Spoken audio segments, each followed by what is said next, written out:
Derby champion, the Major League home run king, Juan Gonzalez, now joins forces with Nolan Ryan as the Texas Rangers try to continue their charge in the American League West.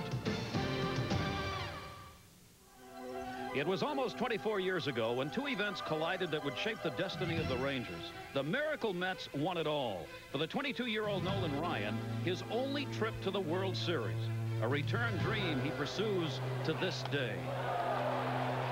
On that same day, in Vega Baja, Puerto Rico, Juan Gonzalez was born. Today, he is baseball's home run king and a hero of nearly mythic proportions in his homeland. Now, he and Ryan pursue baseball's ultimate goal. Best thing I could ask for as far as wrapping up my career would be to be involved in the first World Series in Texas with the Rangers at my age, with this organization.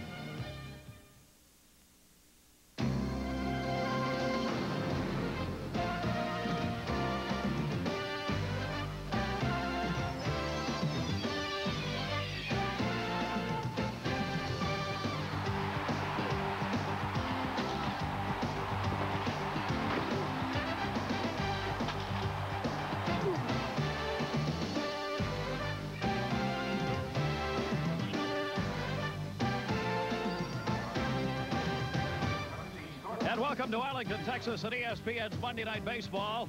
Nolan Ryan is on the mound as the Texas Rangers are home against the Milwaukee Brewers. Not only important for Ryan, but for the Rangers, because the standings in the American League West have Texas and Kansas City tied coming into today's play. They are chasing the Chicago White Sox. Hello, everybody. Gary Thorne and Tommy Hutton, and welcome. A full house will be on hand tonight. When he went out to warm up, they all stood and applauded Nolan Ryan. Only his fourth start of the season, Tommy, and it is important not only for him, but for the Rangers. It certainly is. Just an incredible story. Nolan Ryan, back in 1966 in September, Nolan Ryan broke into the major leagues with the New York Mets. He holds over 50 major league pitching records.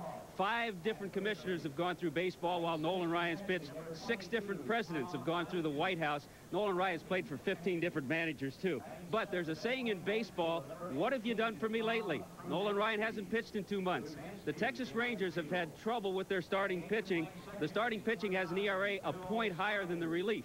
So they need a starter to give them some innings. They'll have a chance in the West if Nolan Ryan can give them 10 or 12 starts. Milwaukee Brewers, the team Nolan Ryan takes on tonight. Great season last year, but what a disastrous turnaround this year. Oh, it sure has been. They played well last year. Phil Garner's a scrappy type manager. That's the type of player he was.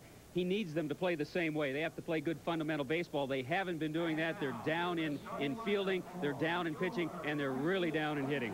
All right, the fans are ready. We hope you are too. Nolan Ryan, how far can he go tonight? Can he pitch well? Will he be effective? How's the injury going to not affect him? We're going to find out. Baseball's next.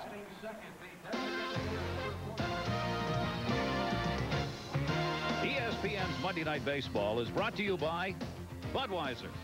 Fresh, pure, natural, proud to be your Bud. And by calcium-rich Tums. Tums helps wipe out heartburn and gives you calcium.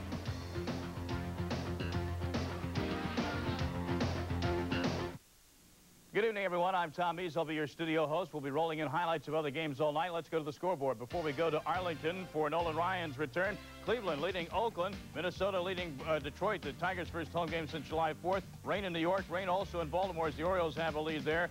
California leading Boston, and Toronto, that's right, 7-0 into the first inning. The Giants won this afternoon. The Cubs lead 3-0. Colorado, Florida tied. Pittsburgh up on Houston. No score, St. Louis, Atlanta. And the Mets, San Diego, Philadelphia, the Dodgers a bit later on. Now let's go to Texas for Nolan Ryan's return and Gary Thorne and Tommy Hutton. Thank you very much, and welcome back, everybody. Arlington, Texas, full house on hand here tonight. Nolan Ryan's return, the big story, and the Texas Rangers take the field, and Nolan Ryan on his way to the mound.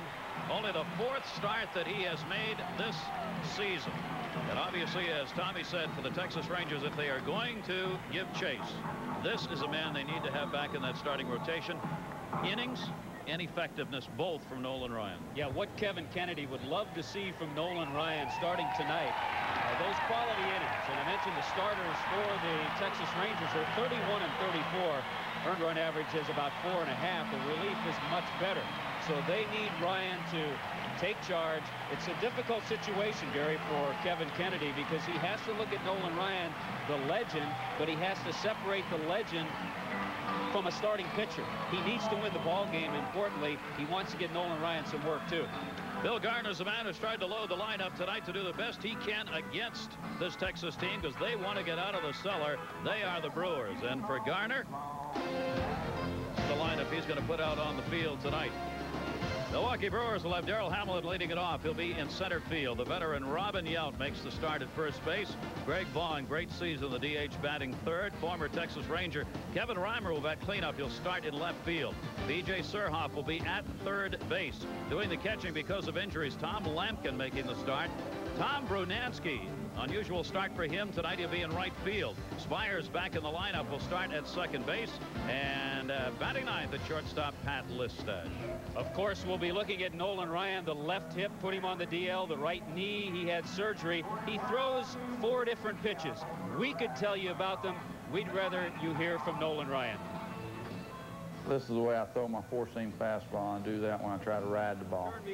When I try to sink the ball or run in on a right-hander or away from a left-hander, I throw a 2-seam fastball.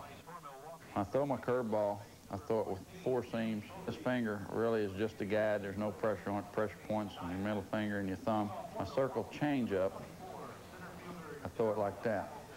The index finger is not on the ball. You curl it. If I stay with it and throw it properly, it looks like a screwball that sinks. There he is live and ready to go. There you see the numbers on him this season, a couple of years in which he's not had a chance to pitch many innings. He is actually a bit nervous out there tonight, saying before the game, this kind of takes me back a little bit. It's been 27 years of Major League Baseball. It's been a while since I've tried to make this kind of a comeback. Hamilton leads it off. The pitch misses down low, and we are underway. Nolan Ryan returning from the last start he made on May 7 against Kansas City. That's the last time out. Hamilton, the leadoff batter. There's the strike from Ryan. Those are the numbers for Hamilton, who's having just a great year. Their center fielder putting up some big offensive numbers. One of the leaders in the off-speed pitch he goes after in offensive categories. He's 4th in hitting, in fact, coming into tonight's game. Good early sign from Nolan Ryan, because Kevin Kennedy said in the simulated game he pitched on Wednesday, the stuff was there, quality Major League Nolan Ryan type stuff. The problem that Kennedy said, he didn't know what type of command Nolan Ryan would have with that stuff. He has worked very hard to get back to this start. Breaking ball. Want to check at third. No, as it missed inside. 2 balls and 2 strikes on Hamilton. To be followed by Yount and Vaughn in the lineup. Ryan, 320 wins, 289 losses in his career. He's been lit up this season in the few appearances he's had. He's pitched only 14 innings coming into tonight's game and given up 19 hits. But that's all because of injuries. He has not been himself at all this year. And on the first batter here, he goes 3-2. That is not unusual for Nolan Ryan. No, they expect a lot of pitches. He hopes to stay in long enough to throw 90 to 100 pitches. Threw 44 pitches in the first inning of that outing that he had on May 7 against Kansas City before he had to come out of the game. 3-2 delivery to Hamilton. Fist that one on the inside out swing foul. Holds the count at 3-2. Just to expound a little bit more on the starting pitching, the woes with the starting pitching of the Rangers over the last 25 ball games, starters have gone 7 innings just 6 times. And so they've had to go into that bullpen. That's one of the reasons the Rangers have 12 men on their pitching staff right now. Kevin Kennedy has really had to make some decisions and still does. Doug DeCenzo was optioned out to Oklahoma today in order to make room on the roster for Ryan. 3-2 for the second time. I'll tell you something, for the Milwaukee Brewers, this guy at the plate, Darryl Hamilton's doing a number right here. This is exactly what they want done on these guys in the first inning against Nolan Ryan. Make him throw a lot. Has to be quite a night for that man, too. Phil Garner, he was a teammate of Nolan Ryan's in Houston for about 7 years. They became very good friends. And then, of course, they battled against each other when Garner was with Oakland, Ryan was with the Angels. And then Garner came to the Pirates, a little bit with the Dodgers. Ryan again, third time in the 3-2. Darryl Hamilton is gone.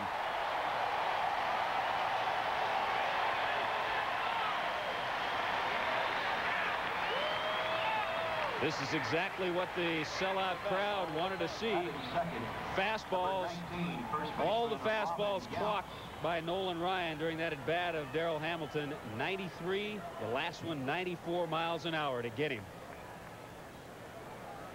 That is strikeout number 11 this season for him, and 5,679 for the all-time major league leader in strikeouts. Ryan's got one. Well, what a way to start the comeback. Here's Robin Yount. Yount has had a few at-bats. Breaking ball taken for the strike. Robin putting up some more good numbers this season. 14 for 62 in his career against Nolan Ryan with a couple of home runs. One down, no one on here in the first. Robin Yount goes the other way to right field. Pretty good wood. Reedus going over, looking. It's off the wall. 330. Robin Yount on his way to second base is in with a one-out double here in the first inning as he took the ball the other way down the line. Let's check out the defense for the Texas Rangers in this ball game tonight. We'll really focus in on the catcher, Pudge Rodriguez. You can see the dip in numbers as far as runners caught stealing. He's down a little bit this year, but still one of the more feared arms behind the plate in the American League. The rest of the defense up the middle, Diaz and Strange. That's not what the Rangers had planned. Their early plans were Manny Lee and Billy Ripken. That hasn't happened. Only 16 times this year those two have played together. Both these teams have struggled through an inordinate amount of injuries already this season. Robin Yount on at second base with a double, and here's the designated hitter, Greg Vaughn. Just enormous numbers being put up by Vaughn this season. He's leading them in almost all of their offensive categories. So Ryan has got to work hard with the runner on at second base. A towering fly ball to left. Gonzalez, the wind blowing it in a bit. He'll make the play for the second out on Vaughn. Yount stays at second. I tell you, that was not picked up right away by Juan Gonzalez. Very difficult to pick up the ball this time of night, and he got some help from his shortstop, Diaz, and even the center fielder, David Holtz, came in and helped him out a little bit. See the shadows as the sun goes down outside of the behind the left field seats. 96 degrees on the board right now. It reached somewhere between 98 and 100 depending on where you were in the area today. Not much of a breeze tonight. Kind of swirling around here at Arlington Stadium. Kevin Reimer, former Texas Ranger, with 2 down and Robin Yount on. Reimer with the RBI opportunity. You see the numbers that he has put up thus far this season for the Milwaukee Brewers. 9 for his last 36, including a couple of home runs. Breaking ball. He went after that one. Ken Kaiser down at third base making the call. It's almost impossible when you're sitting on that 94-mile-an-hour fastball and you get the big curveball. Tough to stay away from it. That double, by the way, from Robin Yount took a little heat off Kevin Kennedy, Ryan's manager, because I asked Kennedy, I said, what's going to happen if he goes through 6 innings, perfect baseball, no hits, and you have to take him out of the game? No longer have to worry. You're right. Missed outside with that one. Robin Yount, 13 doubles on the season, by the way. Nolan Ryan with a 1-ball, 1-strike count here on the cleanup batter, Kevin Reimer. He'll take his time tonight. It's exhausting out there for any pitcher, but with the heat the way it is. 46 years old for Ryan, coming back. No matter how much you throw the baseball between starts when you're injured, it is not the same as coming out in a game condition. Fastball in the outside corner, off the mitt. The concerns I had when I knew I was going to be able to see Nolan Ryan pitch this ball game tonight, with the hip injury, with the knee injury earlier, and with stitches on his heel that he sustained in an accident, you have to wonder how the mechanics of Nolan Ryan will be. It's been the mechanics that have kept him around for 27 years and kept him throwing 94 miles an hour. 1-2 delivery. Circle change, misses outside. Tantalizing. Reimer stays away from it. 2 balls and 2 strikes. Nolan Ryan, with that start in Kansas City, was coming off 22 days after surgery on the right knee. Went 4 innings in that game. Then he had the hip tear, or the muscle, that put him on the DL once again. And then Tommy was talking about he stepped on a water ski on May 30th and had 7 stitches in his heel. There goes the bat. There's the strikeout. And Nolan Ryan strikes out 2 in the first inning. Gives up the double to Yount, but the Express is back.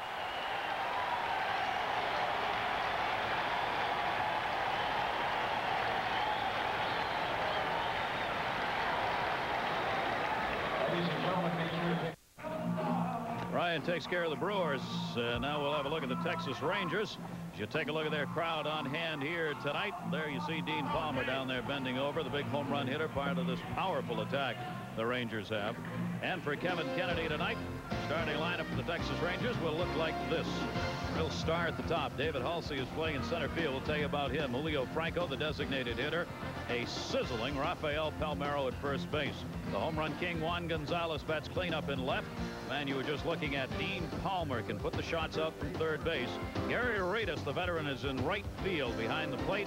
Pudge Rodriguez. This veteran has had himself a career season thus far, filling in. Doug Strange at second base. And the shortstop, batting ninth, Mario Diaz. What a thrill it has to be for the 24-year-old Ricky Bones, who has been, over the last few months, one of the most consistent pitchers that the Milwaukee Brewers have had. He's a 4-pitch pitcher, is the fastball, curve, slider, and change. Don Rowe, pitching coach, was telling me the key for Bones is to get those off-speed pitches over early in the ball game, the curveball and the changeup. But Bones, with that 6-5 record, has been a nice addition into that rotation for Milwaukee. Let's look at the defense for the Brewers in the ball game tonight. They're happy to have last year's Rookie of the Year in there, Pat Listash, the shortstop, who's missed a lot of time this year with a hamstring problem, was ready to come off the disabled list, and then had pneumonia and had to miss some more time. But Listash is in there, and the rest of the defense for Phil Garner and the Milwaukee Brewers. Bones comes from Puerto Rico and debuted professionally at the age of 17 with Spokane. He went right out of high school into pro ball, stayed at the minor league level, did not have a good start this season, but you see his last 5, a personal career high with that 3-0 mark and a 2.23 ERA. So they hope to get him going here at the major league level this year. 9-10 his record last year, and in his career 19-21. One little thing to watch for, Bones working on just 3 days rest. Garner has gone through the rotation a couple of times. This time just 3 days for Bones. Halsey leading it off. Quite a story here. 10 hits in his last 24 at-bats. He's getting the start in center field for Kevin Kennedy's Texas Rangers, and he has really produced. Rangers have had to make a lot of changes in their lineup because of injuries and people trying to earn some jobs. Doug Strange, of course, the veteran, is getting a start here tonight, and Halsey is getting the opportunity to play some baseball. 25 years old. Had played only 32 major league games prior to this season. Rips that one deep. If it stays fair, it is a foul ball. Didn't miss by much. Certainly they don't expect the long ball from Halsey's not hit a home run yet this year, but he has done the job. I remember back in spring training, that was a real question mark for the Texas Rangers. He started out slow, but has been consistent ever since, and he won the job, and he's been there. He's just built the numbers up. You love to see that in a young player. Improve as you go along. His average right now the best among the American League rookies. Second only to Mike Piazza of the Dodgers in average for rookies in Major League Baseball. Left field on this one. Kevin Reimer moving over. Oh, snow coned it. And you know the fans are all over him out there because he used to play there for Texas, and let's just say he had some problems in the outfield defensively when he was here. Hitter, Julio Franco. Halsey retired, 1 down. Remember the pitch that Halsey lined foul. Bones comes back with a very good pitch. He saw Halsey hit that ball hard and pull it. He comes back with the off-speed. The slow curveball had him fooled. Reimer's in there because Vaughn is the DH tonight. Normally Greg Vaughn would be out there. Reimer would be the DH, but Vaughn has a sore shoulder. So the Ranger fans get to see Reimer again. They'll be talking to him out there in left field, I guarantee you. Bones gets the first out. Here's Julio Franco. Franco's acting as the designated hitter. Bones trying to work him off the plate a little bit. Franco's putting up some big numbers for this Texas team, which is a good offensive team. There's no reason why this club should not compete and be as they are, but 3 games behind the Chicago White Sox. And if they're pitching, indeed, their starters can come around. They certainly have got the offensive kind of club. They're a long ball team. They rely on home runs and extra base hits. They strike out a lot. They don't draw a lot of walks on this team in their history. But they can put runs up on the board. Towering fly ball to center. It is deep. It is at the wall, looking up. Goodbye, home run, Julio Franco.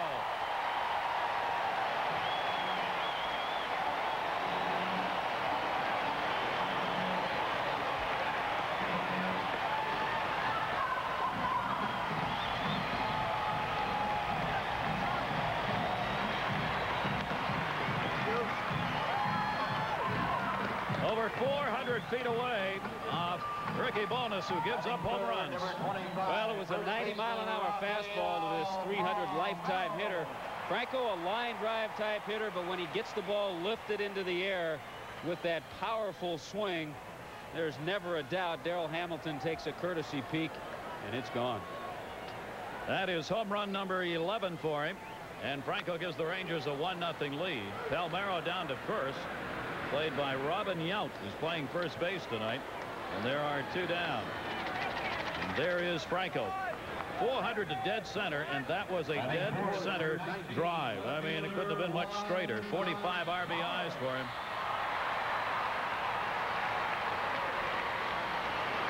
And from that home run to the home run later, Juan Gonzalez with the 25 home runs is tied with Mickey Tettleton in the American League for the lead in home runs. You see some great numbers, average, slugging, and otherwise. He's in all kinds of categories as far as the leaders in the league are concerned. And this man's career has only just begun. He's 23 years old. He gets under that one. A major league pop-up over towards the third base seats via souvenir. What a future for this guy. Oh, you bet. One of the things that he is most proud of right now, and so is his batting instructor, Willie Upshaw, is that .331 batting average. Gonzalez came into this year at .259 career hitter, hit .260 last year. Now he's put together the power. Willie Upshaw has appreciated that along with the batting average. Gonzalez, who has a great uppercut, that big power cut up. He's second only to John Olerud as far as average is concerned. Told you, tied for first in home runs. He's 7th in RBIs. He is 8th in on-base percentage. He is 2nd in slugging percentage in the league, again to John Olerud in that department. And at 23 years of age, pretty amazing stuff. Left field, he just missed. Reimer backing up, moving in, puts that one away. Wouldn't you know that ball's going to find him? 2 fly ball outs to left field. Franco, the home run. 1-0 Rangers.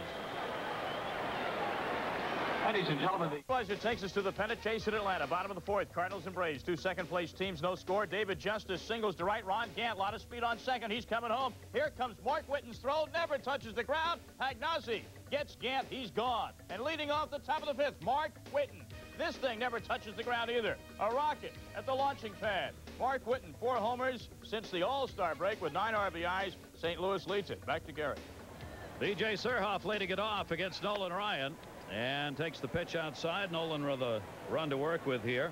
Surhoff, Lampkin, and Bernansky are due up against him here in the 2nd inning. 2 strikeouts in the 1st, and the double picked up by Robin Yount by this 46-year-old right-hander in his final season. Surhoff has been a disappointment for the Milwaukee Brewers, and in fairness to him, about everybody else has too. I mean, not only have things gone bad, but the luck's gone bad, which seems to happen. Just have not been able to get anything going for this team, which won 92 games last year and is now on a pace to lose 90. Well, it's amazing. Hitting is contagious, and so is slumping. And when the entire team struggles to hit, it's even tough for a manager to get it going, and B.J. Surhoff falls in that category. Last 2 years in a row, though, he's had horrendous Aprils and Mays. And he may want to start next year in June. Take an extended spring training. Stay right there. Stay down south for a couple of months and then come back. 2-1 the count. Ryan. Surhoff to first. Rafael Palmeiro will play that one himself. Milwaukee's dead last in average, 11th in runs, 13th in home runs, last in on base, last in slugging. 6, number 22, catcher Tom. One thing just on that play there with Ryan going over, and I'm sure Palmeiro is certainly aware of it. Any ball hit to the first baseman, he's going to try to take it himself because he doesn't want Ryan to come over to re-injure a hip, to re-injure the knee, pull a muscle. Well, Palmeiro, if he thinks he can get to the bag, he's going to try everything he can. Tom Lampkin, the 30-year-old doing the catching, a non-rostered player who appeared with San Diego in a few games, not many, only 77 major league games since 1986 in his pro career. Dave Nielsen, the catcher, is out with one of the Milwaukee injuries, so he's been replaced by Lampkin. Lampkin has the dubious distinction of having an opportunity to face him. And what does he throw him? A circle change. 2-strike count on Lampkin. All these years he's heard about that 95-mile-an-hour fastball. He didn't get it. Circle change. Come on, Nolan, throw the ball. Breaking ball misses up high. 1 ball and 2 strikes on Lampkin. Born in Cincinnati, now living in Oregon.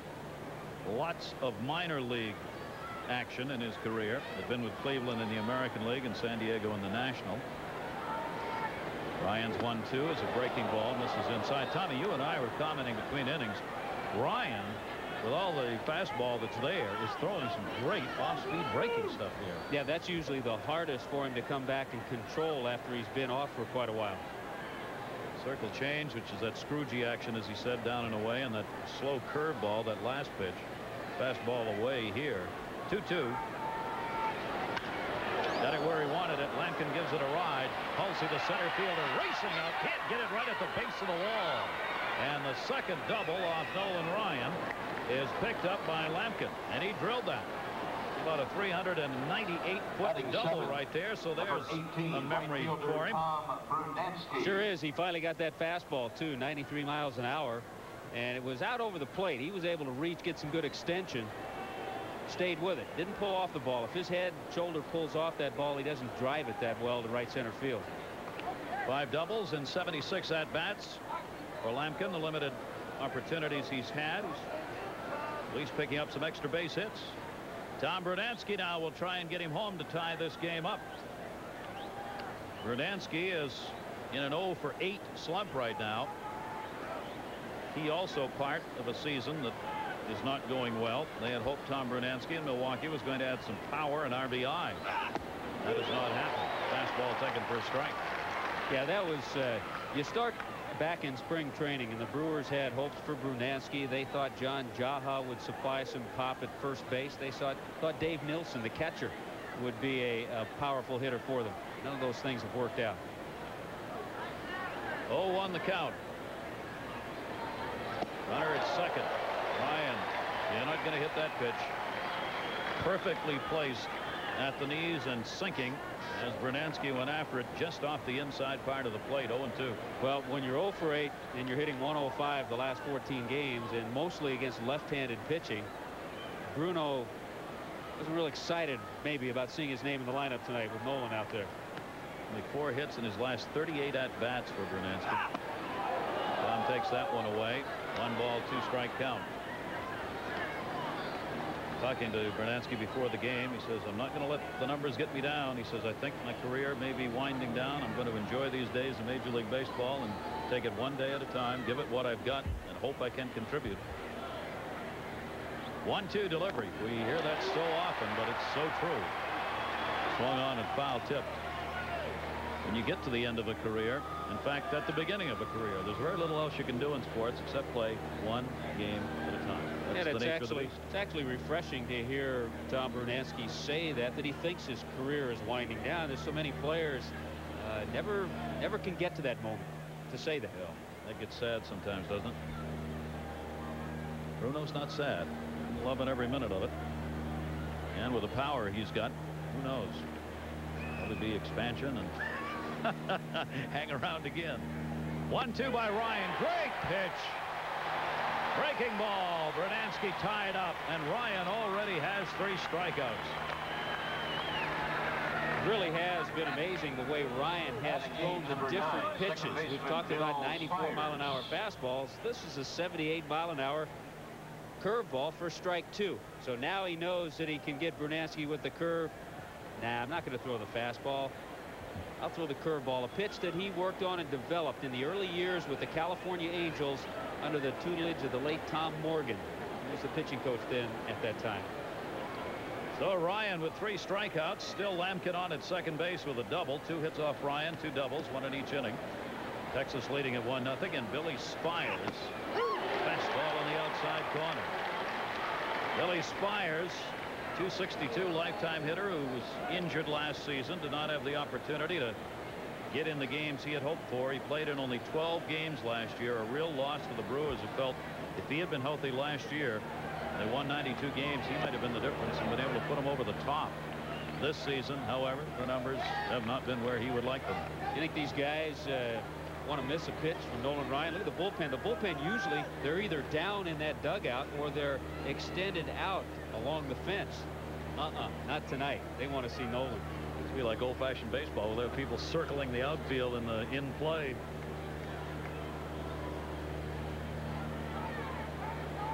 Spires, 9 hits in his last 28 at-bats.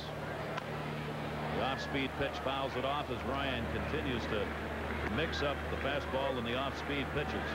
And right now, you got to say early on, certainly number one, the injuries to Ryan, the knee and the hip muscle, do not appear to be bothering him at all. The mechanics look good. He's throwing easily. He's got good fastballs. The breaking ball's working, and Kevin Kennedy's talking and smiling, saying, hey, I think I got another starter. Boy, do they hope. Well, he has Charlie Leibrandt in the rotation, Roger Pavlik, Kenny Rogers, Kevin Brown, and he would love to put Nolan Ryan in there and just keep him there for the remainder of the season. Those who filled in for Nolan Ryan when he was on the disabled list did not do well. Bohannon, Burns, and Nen went 2-5 with a 5.90 in 12 starts that would have been Nolan Ryan's. So they never did find anyone to move in and take his place. Lampkin on at second base had the one-out double. He's waiting there with 2 down, and Billy Spires with a 1-2 count. Breaking ball. Jim McKean, the crew chief, home plate umpire, the right shoulder dipped but didn't come up. You know, a little mix-up. I think if Pudge Rodriguez catches that ball cleanly, he gets the called strike. But because he mishandles the ball, he doesn't get the call from the umpire. Makes it a tough call for the umpire if the catcher doesn't catch it cleanly. We'll take it to 2 balls, 2 strikes. Nolan wanted the call. Fire still burns.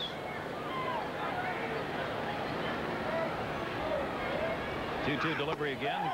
Taken outside. 3-2. And is Ryan into this game or what? He's following every pitch in with an extra step, watching it go into the mitt, saying, hey, I can do this for another 10 years. Why don't I retire? Such a competitor. You would have to be that type of competitor to play this game 27 years. 3 balls, 2 strikes. Tom Lampkin on at second base for the double. 2 down, left field. Gonzalez. Wind is blowing those high fly balls in a little bit. Ryan gets through the inning, giving up 1 double. Left on in scoring position, Lampkin.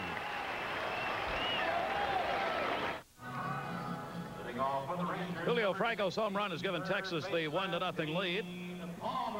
That can be taken care of in a hurry again by this guy. Dean Palmer standing in. Great young power hitter on this Texas team.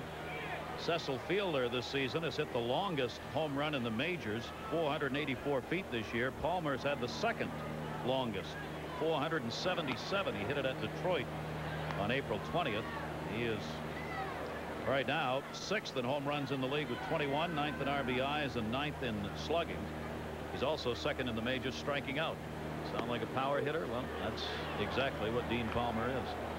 And as most power hitters, he's trying to cut down on that swing, trying to take a few more balls to right center because he has the power to hit it the other way. He's had a couple of nagging little arm injuries. Got hit on the forearm by David Wells the other night.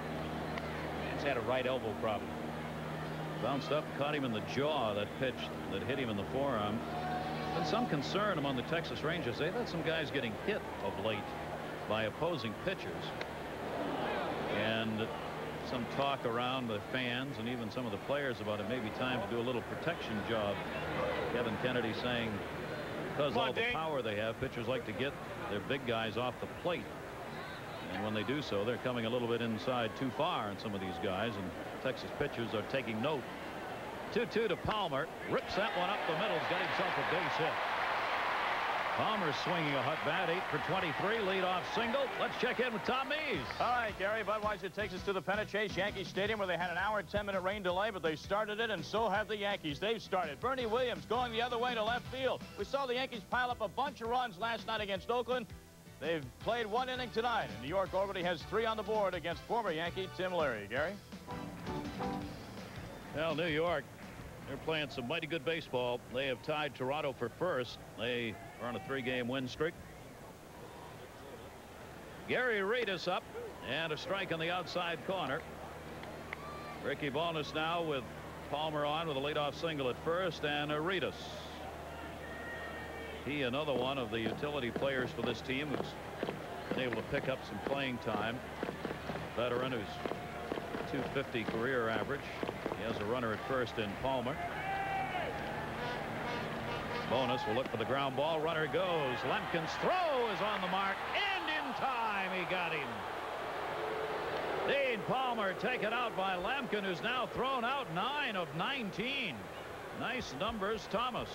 Have to wonder if maybe there was a mix-up in signs, possibly a hit and run missed by somebody. You don't expect Palmer to go in a straight steal. However, he didn't look back, so you have to figure it was a straight steal. Just thought he could get a jump, but a good throw. Quick tag there by Billy Spires. Nice covering of the bag by Spires. One of my pet peeves as a baseball fan is how nobody covers the bases anymore for fear, I guess, of getting spiked and all the money they're earning. Straddle the bag, put the glove down so the catcher can throw it into it, and the runner comes into the slide. And drives catchers nuts if that second baseman or shortstop doesn't get there. Usually it's Olays now at second and third. Guys take the throw in front of the bag or at side of it so that the runner goes in behind them some way.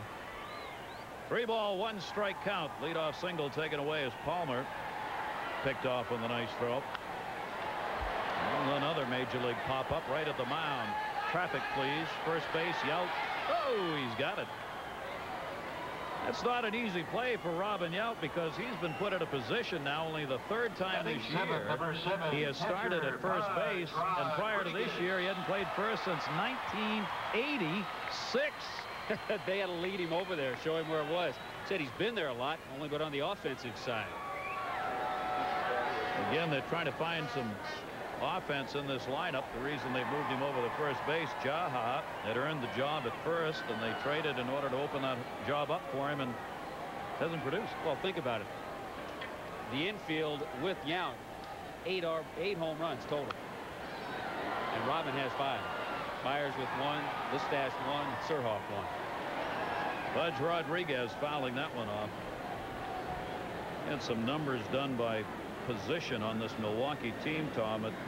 Their catchers are hitting .216. Their first baseman .246. Their second baseman .239. All of those numbers down in the bottom 3 in the league for position averages.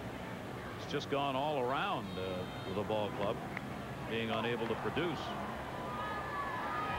There's Robin Yount. As a result, ends up moving back to first base. Down to third. Cut off. Surhoff the throw, and a nice play to get Rodriguez. Not an easy play. Good cut. He got him. Yep. Taking it at first. 1-0 Texas. 27 years, 320 wins, more strikeouts than anyone who's ever played the game. The man who goes out to the mound is not the same who goes home, Nolan Ryan. I'm a completely different person than when I pitch and then when I'm not pitching. And that's what I have to do to be successful. I have to get myself in a state of mind to be successful, to be aggressive, to be able to pitch my style of game to where I feel I'm the most effective. That's different than my personality. That's what I have to do. I have to get myself up to that point to pitch. If I don't, I'm not successful. He's ready to go to work again. Pitch misses up high as we go to the 3rd inning. Pat Listach, the number 9 hitter, the shortstop for the Milwaukee Brewers. Ryan has walked none and struck out 3 thus far. 12-10 in his career against the Milwaukee Brewers. Listach, Rookie of the Year last year, and the old sophomore jinx has caught up to him. He was 2nd in stolen bases last season. Just put on a great show, but this year the average has dropped all the way down to 216. Stolen bases fallen off to 8 after getting 52 last year. 1-1 delivery to him. Golf swing on that one. 1 ball, 2 strikes. And he's also only played in 46 games. You know, Nolan Ryan, we've had so many wonderful stories that you can tell about him. Back in '67 at AAA, he threw a pitch and his arm popped. Somebody said, "Did you have surgery?" He said, "No." He said, I'm pre-surgery, pre-radar gun. And I didn't even pitch against aluminum bats when I was a kid. In fact, nobody had even thought of aluminum bats when it came to that point. He has been such a physical specimen throughout his career as far as non-injuries are concerned for Nolan Ryan. Listash takes it away for a ball. But this year, they kind of all caught up to him at once, and I guess that's understandable. Only the 6th time he'd been on the DL since joining the Rangers back in '89. So the DL that he went on this year. And another one. 4 strikeouts for Ryan. Listash is the victim, 1 away. Center fielder Darrell Hamilton. We've seen various pitches that Nolan Ryan has been able to pick up strikeouts. Watch this fastball that was clocked at 91 move away from Listash. He goes after it, ball goes away. 9.59 strikeouts per 9 innings. Career number for Nolan Ryan. Darrell Hamilton, the leadoff batter. Hamilton struck out his first time up. Palmeiro at first base. He's got plenty of time. 2 down. They got a special treat coming along here in ESPN tonight. A great opportunity. Delighted to be able to bring you Nolan Ryan and the return. We're going to have a chance apparently to see Nolan Ryan again here on ESPN Sunday night. The Blue Jays will be taking on the Rangers on ESPN Sunday Night Baseball, and Nolan Ryan is scheduled to pitch again. John Olerud at the top of the pile offensively, and Nolan Ryan, two who you'll see Sunday night. And by that 12-2 score in Chicago, looks like the Blue Jays are starting to jump on that offensive bandwagon a little bit. 3rd inning. Toronto 12, Chicago 2. Robin Yount doubled his first time up. Ryan's given up 2 doubles. That's what you get for getting a double off Nolan Ryan. Your knees checked. Ball 1.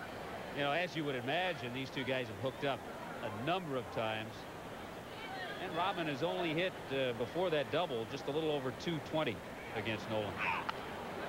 Stays in on that one and fouls it off by Duffy Dyer, the 3rd base coach. Duffy Dyer knows Nolan Ryan. Duffy was in Double-A in the Mets organization. They sent him down to A-ball so he could specifically catch Nolan Ryan because the young catcher in A-ball couldn't catch him. And even that wasn't easy for the veteran. No, Duffy said that he'd get down in his normal crouch. Ryan's fastball was so hard as it got in the strike zone up that the ball would get by him, so he had to get a little higher in his crouch. Ryan won 17 games, by the way, that year. Robin Yount fooled on that one. Ryan took a little off that on the inside part of the plate. 2 balls and 2 strikes. 2 down and the bases empty here in the 3rd. Bottom falls out of this, and this changeup is usually the pitch that he'll go with left-handers. You don't see him throw it a lot to right-handers. Had Robin Yount thinking and threw a good one to him and got him. Yet another nasty pitch. Guys would have gone, wait, he's getting better. Now he's mixing it up. 2-2 to Robin Yount. Right off the end of the bat. Caught a piece of Rodriguez, but on the equipment.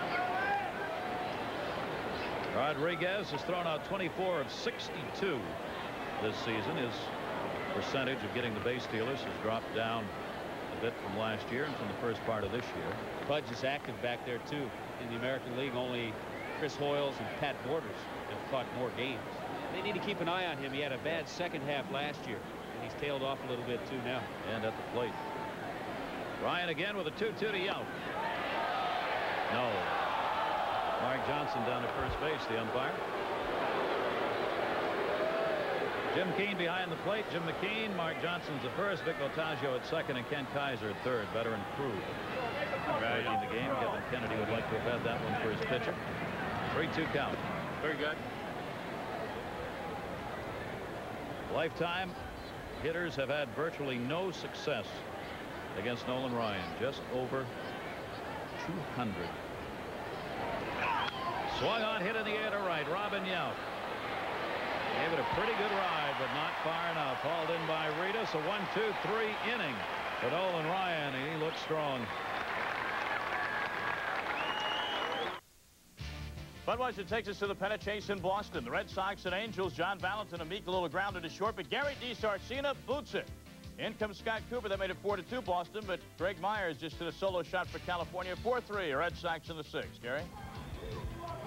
Tom, thank you. Boston Red Sox doing battle as they are only 2 games out, but they have 4 teams in front of them in the Eastern Division of the American League.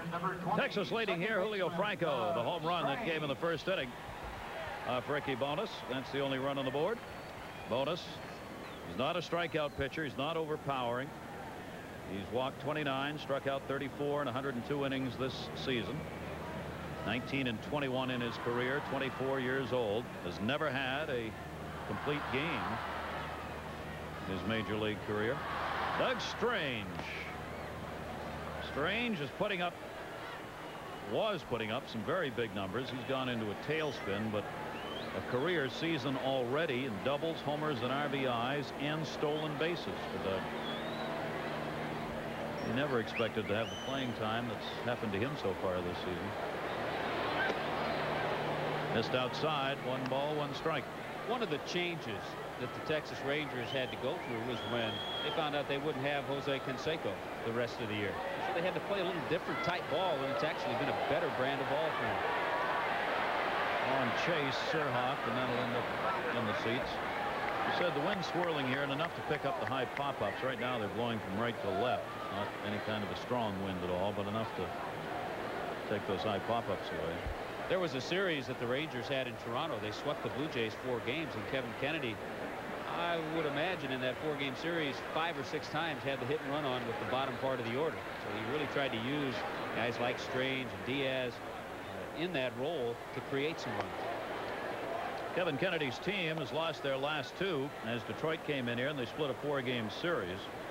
Milwaukee, however, comes into this having been swept 4 by the White Sox. Fastball missing inside. 3 balls and 2 strikes on Strange. Strange, Diaz, and Hulsey at the top of the order due up here against Ricky Bonas.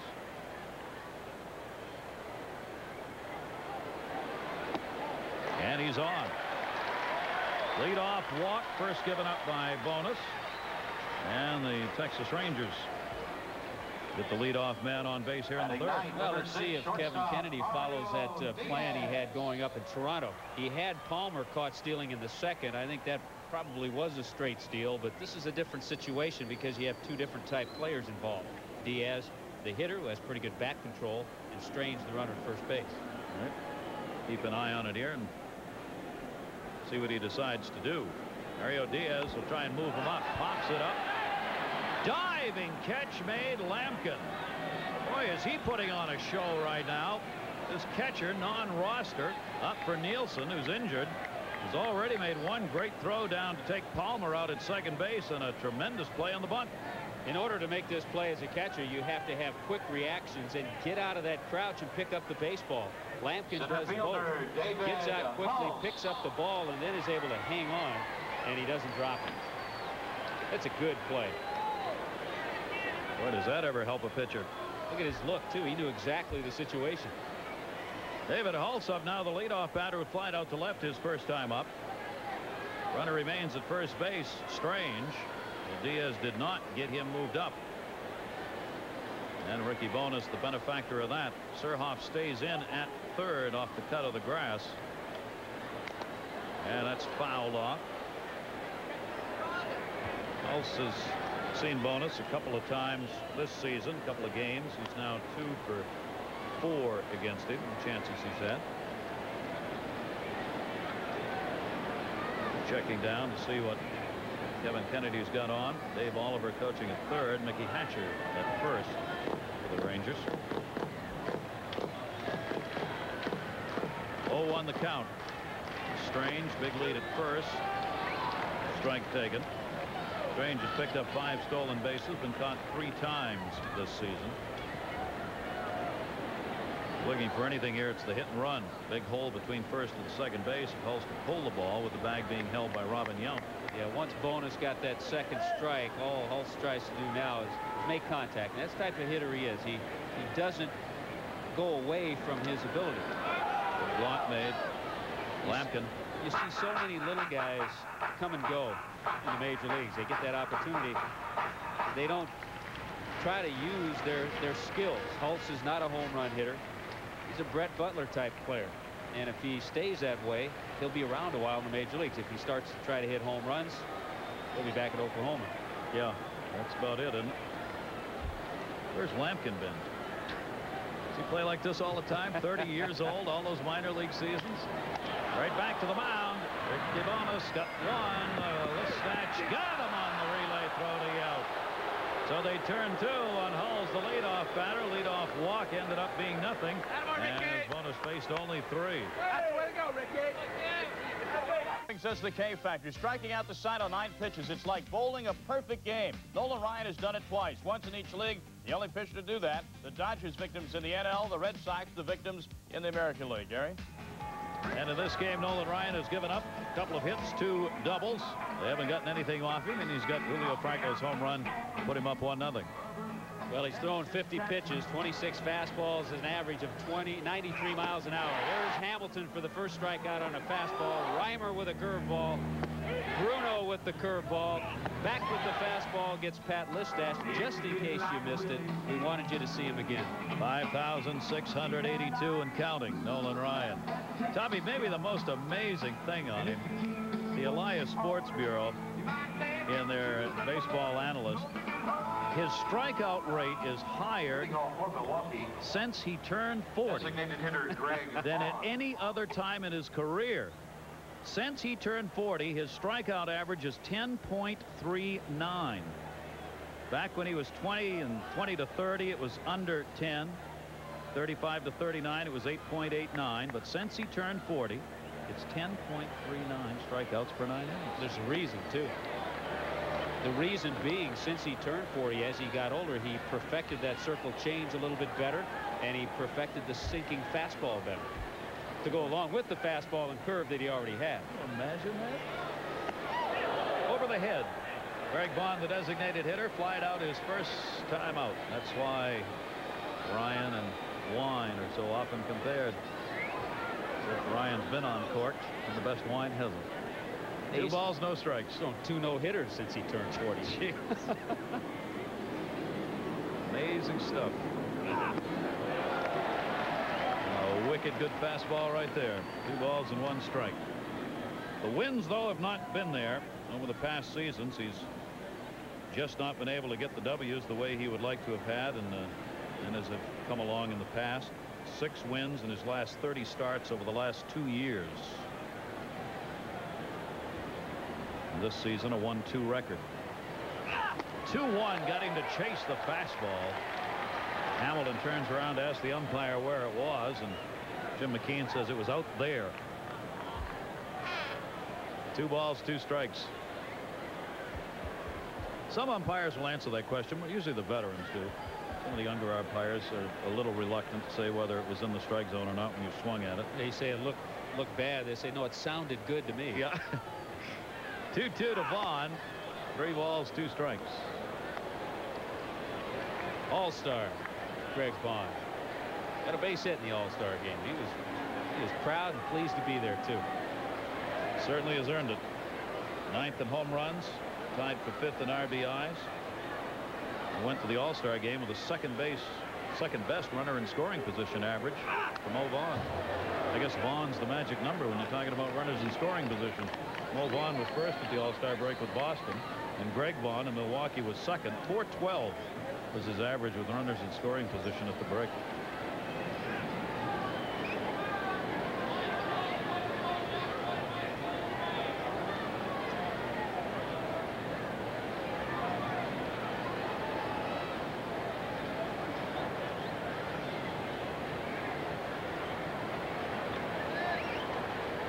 Three ball, 2 strike count. Vaughn hitting at .298 as he awaits Ryan.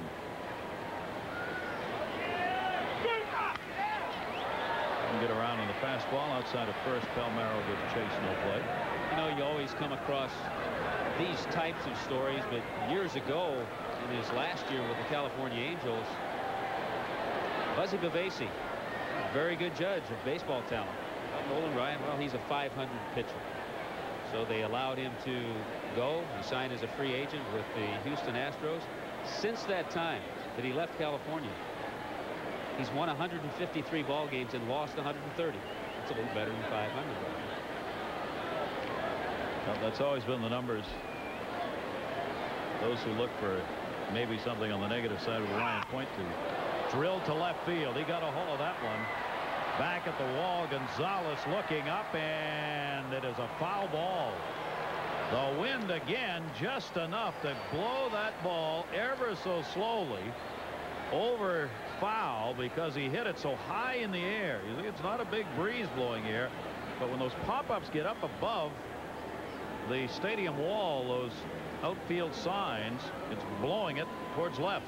Watch this compact, powerful swing. He gets in on that fastball that's inside. He thinks he has one right here.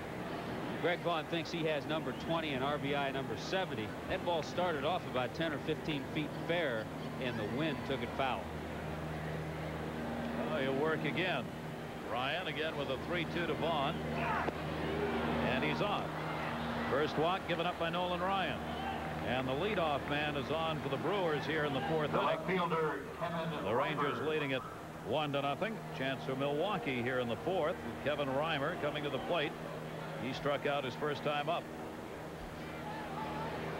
Believe it or not, that was the first time, of course, he hasn't faced him, that Reimer has struck out against Nolan Ryan. So I've been told you can put Reimer's name right between Scott Reed and Ken Reitz on that strikeout list.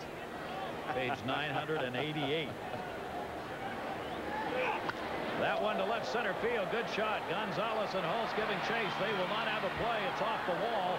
Good break by Vaughn. He's going to come in and tie the game up, and it's an RBI double for Kevin Reimer, who comes back against his former teammates and former teammate Nolan Ryan to get the RBI, and the walk hurt Nolan Ryan. 1-1.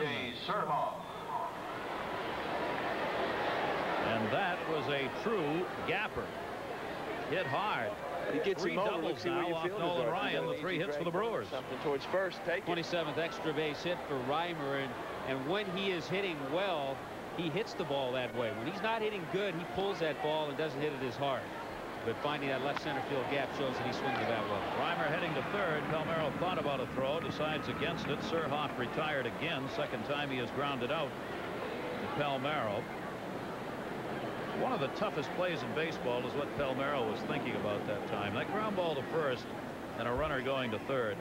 It's difficult because first basemen rarely make that throw, ever.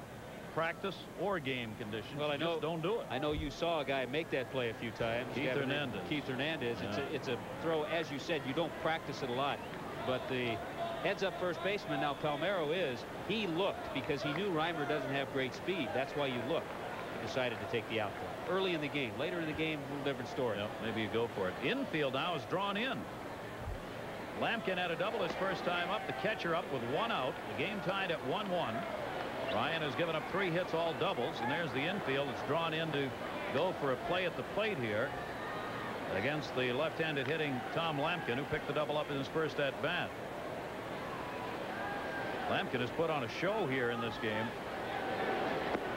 Breaking ball, missing down low. Blocked a couple of balls. Made the pop-up catch. Has thrown out a base runner.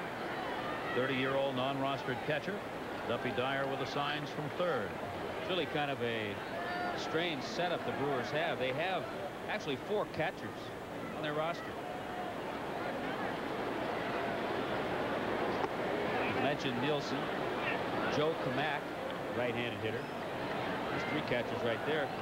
And then B.J. Surhoff can catch. Surhoff making the move down to third for Phil Garner's team, where he's been playing. Garner's club 37 and 53, 12.5 games out. Last in the division, worst record in the American League. 5-9 in the month of July for Scrap Iron. 3-0 count here. Strike of the letters by Ryan.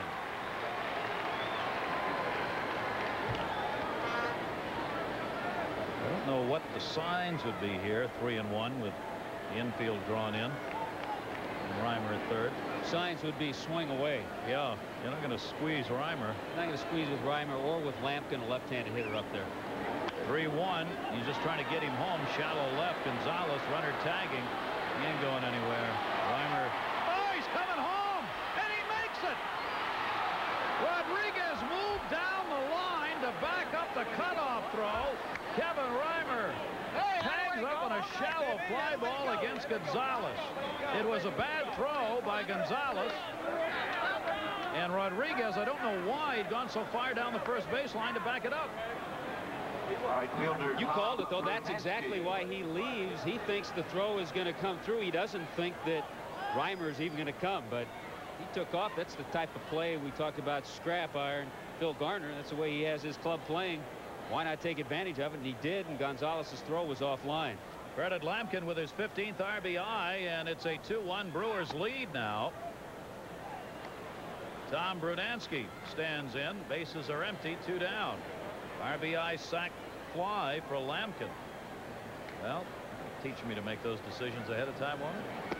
Swung on a miss. There's no way I thought Reimer, who's a slow base runner, would take off even on Gonzalez's arm, because Gonzalez was more than halfway in left field. Well, how many times do we see the element of surprise work in a ball game? Did there. Ryan goes ahead on the count, of ball and 2 strikes on Brunansky. The strikeout victim his first time up. Tom's numbers continue to drop down. He's done some DH work as well as play in the field. Breaking ball, nasty. You saw Brunansky just lean way back, but the curveball came back in. Ryan now has 5 strikeouts, and Reimer a run scored.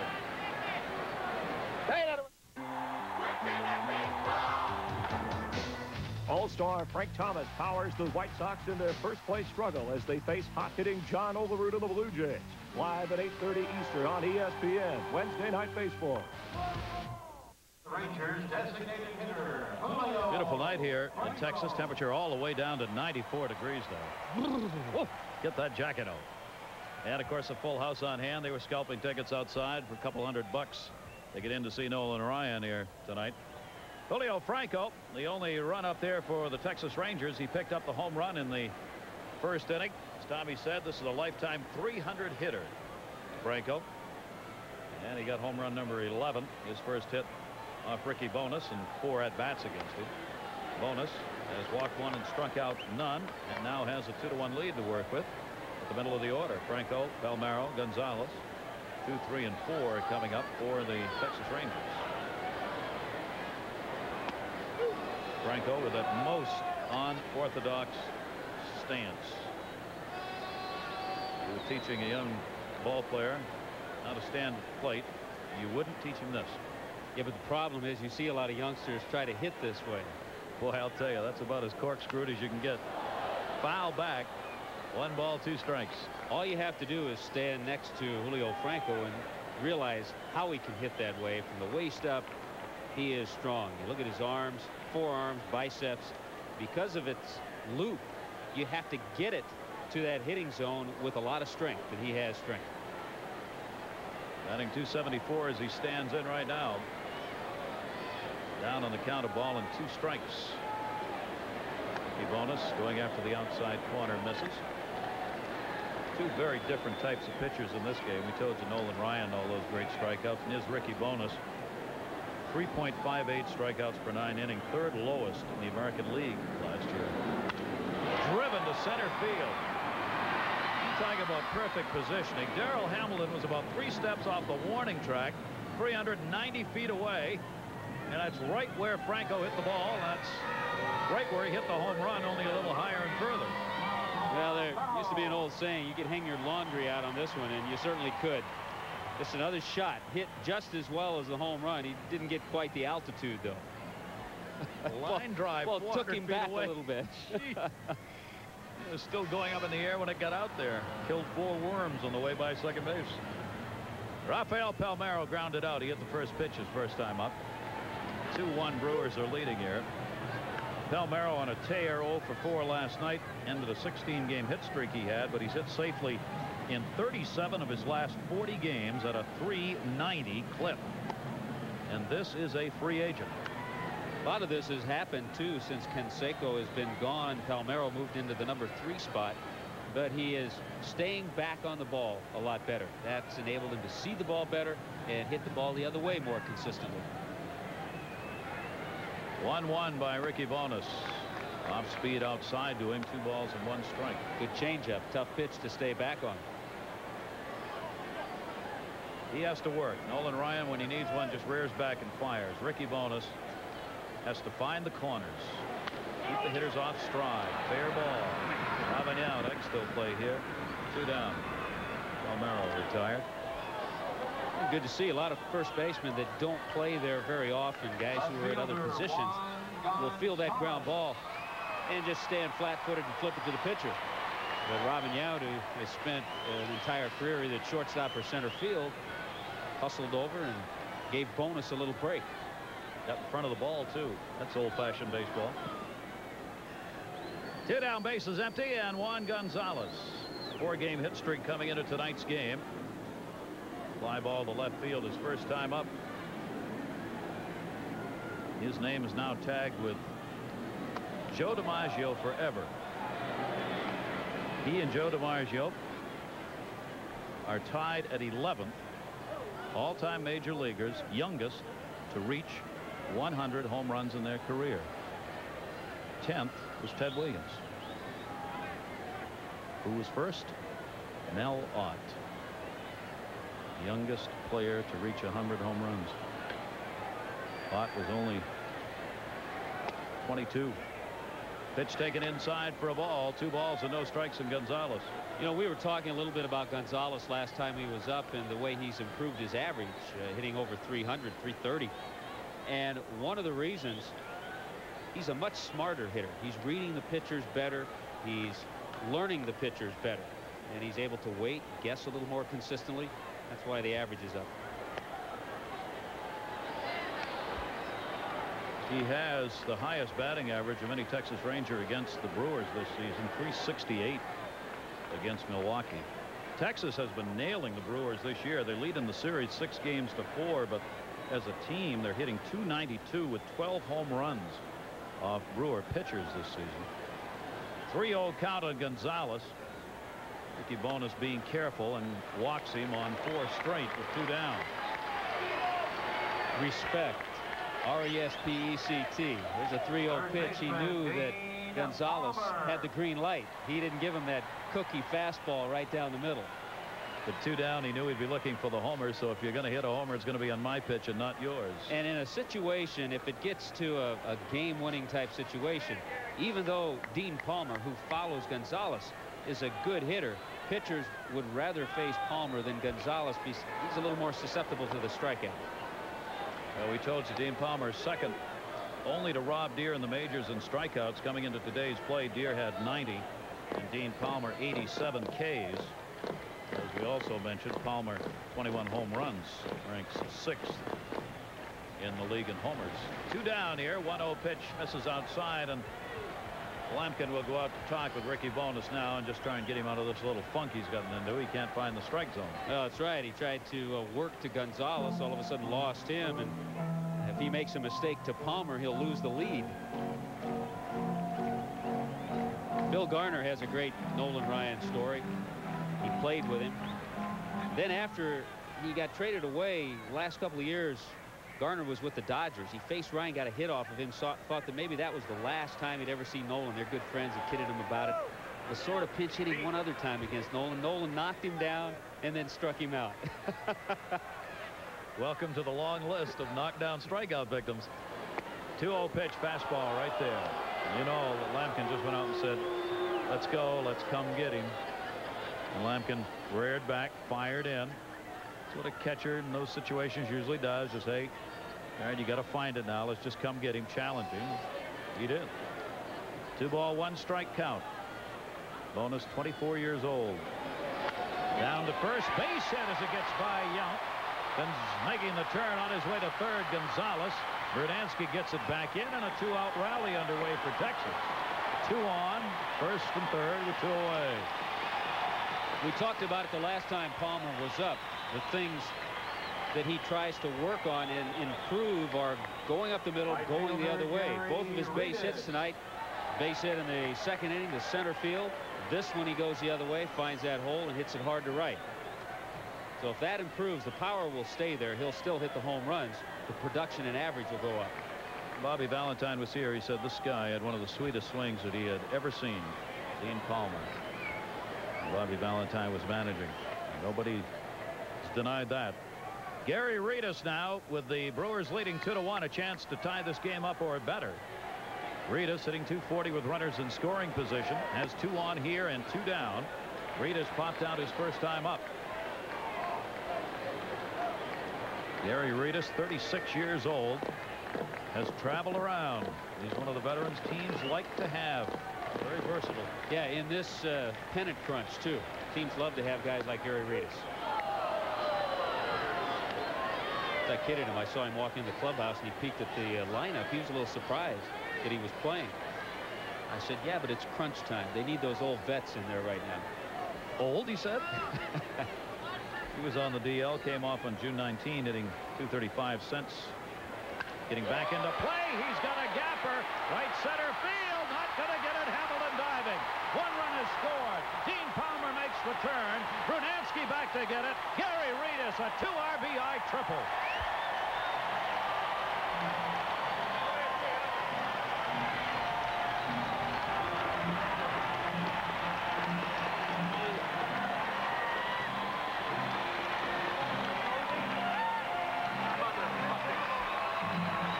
Good hitting by Gary Reedus. Watch him go after this pitch. Fastball low and away. And that's why you want those veterans in that situation. Maybe a bad choice by Hamilton. He surrounds it and cuts it off. Only 1 run scores. Reedus has a double. Ryan likes it. Look at, come on, drop. And Texas has the lead back for you, Nolan Ryan, 3-2. Gary Reedus gets his second triple of the season. He now has 13 RBIs, and this is all coming with 2 down.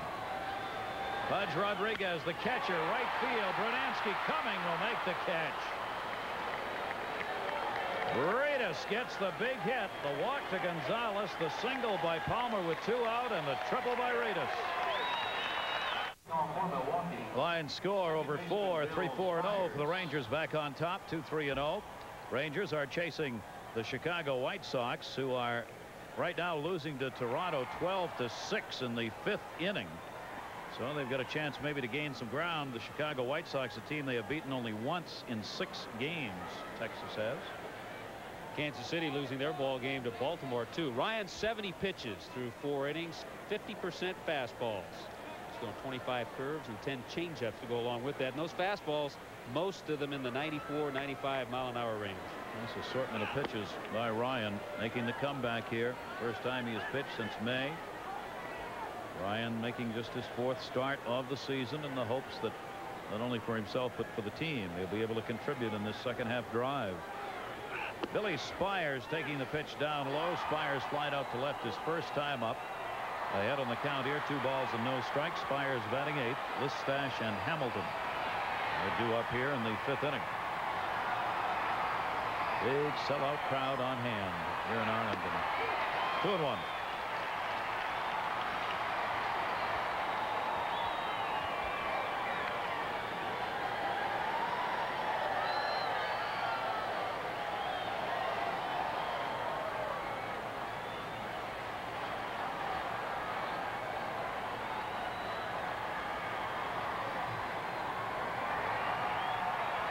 Delivery. Spires towards short. Diaz. Big throw to Palmeiro. 1 away in the 5th inning. Tom. All right, Gary. Budweiser takes us to the pennant chase. Tiger Stadium. Tigers' first home game since July 4th. They lost. Rick Aguilera blows away Alan Trammell. And the Tigers, right in the middle of that Eastern Division chase, lose a critical one. Meanwhile, at Fenway Park in Boston, the Red Sox rolling over the Angels. John Valentin. Bad hot single to left field scoring Zepsic. It's 8-3 Red Sox now as they rumbled into the 8th inning at Fenway. Gary? Well, we were talking about that earlier. Is it luck or you're just going good? They both seem to go together. Hard hit ball to second base. Doug Strange, nice play. Listash 0 for 2. Had to short hop that one. That had some pretty good zip on it. And Nolan working through this one in a hurry now. Gave up the 2 runs in the 4th inning, but on just 1 hit. 3 hits off him have been doubles. He's got a chance to retire the side in order again. He's done it once in the 3rd in this game. Talking about luck, I'll always remember the line. Timmy McCarver told me about Bob Gibson that year. He had the 1.12 earned run average. He said he was lucky.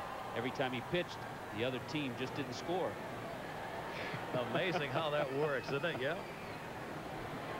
2 down and nobody on. Darrell Hamilton, leadoff batter, 0 for 2. One of the 5 strikeouts picked up by Nolan Ryan in this game came against Hamilton.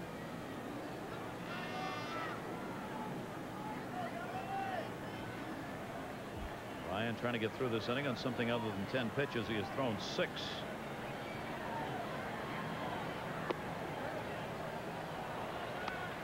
Seven. 77 in the game. 100 is the number. Somewhere between 90 and 100 where they'll start talking to Nolan. 2-0 delivery. Strike in the inside corner. 2 balls and 1 strike. I think the thing that's been incredible is the fact that he's only walked 1 batter. I think Kevin Kennedy and Claude Osteen, pitching coach of the Rangers, certainly surprised at that. 2 balls, 2 strikes. And still humming it. Still fastball right by him there. There's Claude Osteen, who's had the privilege to be a pitching coach for the top 2 strikeout leaders in the game. He was a coach of Steve Carlton's back in his Philadelphia days, and now he gets the opportunity to coach Nolan Ryan. Some memories there, don't you? Oh. 2-2 the count. 2 down, base is empty. Rangers up by a run here, and he got him. His 6th strikeout of the game. Hamilton called out. Fans up. 94-mile-an-hour heat right there.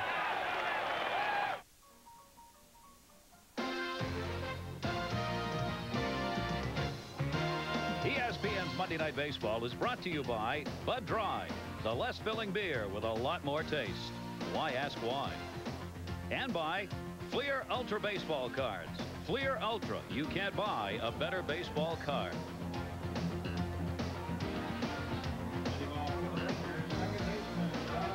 We're certainly not going to argue with that.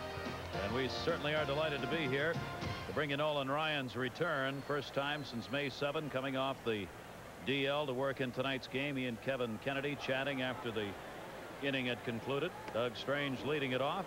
Ricky Bonus walked 2 and struck out none. Gary Reedus with that 2 RBI triple, the big hit off him in that last inning. Strange, Diaz, and Hulse at the top of the order for the Texas Rangers. 0-1.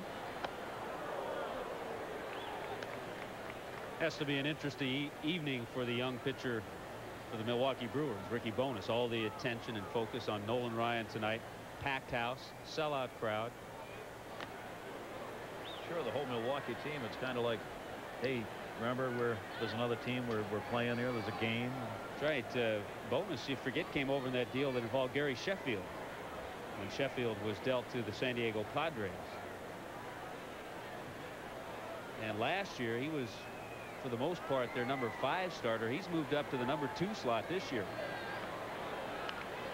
Part of the changeover of this Milwaukee team with so many players that were no longer there, and some have really broken their hearts. Paul Molitor, of course, for one, who had a great year last season. He, of course, is gone and having a tremendous year up north. That one off the end of the bat to right field. That's one of those you go, boy, if he could hit that, just think what he'd do if he really got a hold of one. Brunansky hauls it in. Strange retired. Diaz. He got all of it.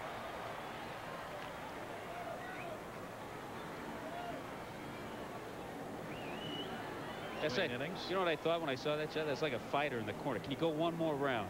One more round. And I would imagine that's all that Nolan Ryan would do. One more inning. If he could get 6 innings in, everybody would be pleased. Diaz first ball hitting to center field. Hamilton over.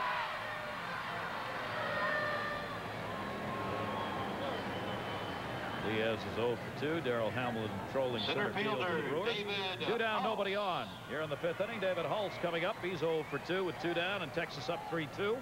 Hulse is going to take his time, Gary, because a couple of quick outs, the fly balls by Strange and Diaz, and we saw Nolan Ryan getting toweled off. So Hulse is going to take his time just to allow Nolan an extra breath in the dugout before he goes out for inning number 6. Texas native right here. He's 25-year-old from San Angelo, Texas. Played some college ball. here also in Texas in Kerrville at a junior college. Good idea, too. Holtz even taking the pitch. Yeah, give him some room. 0-1 count, 2 down and nobody on. 10 hits in his last 26 at-bats. For Holtz now hitting at .294. And the breaking ball misses down low. 2 balls and 1 strike.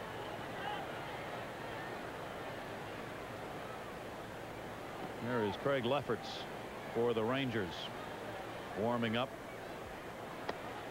He apparently is going to be coming in for Ryan, as Tommy said, probably after another inning.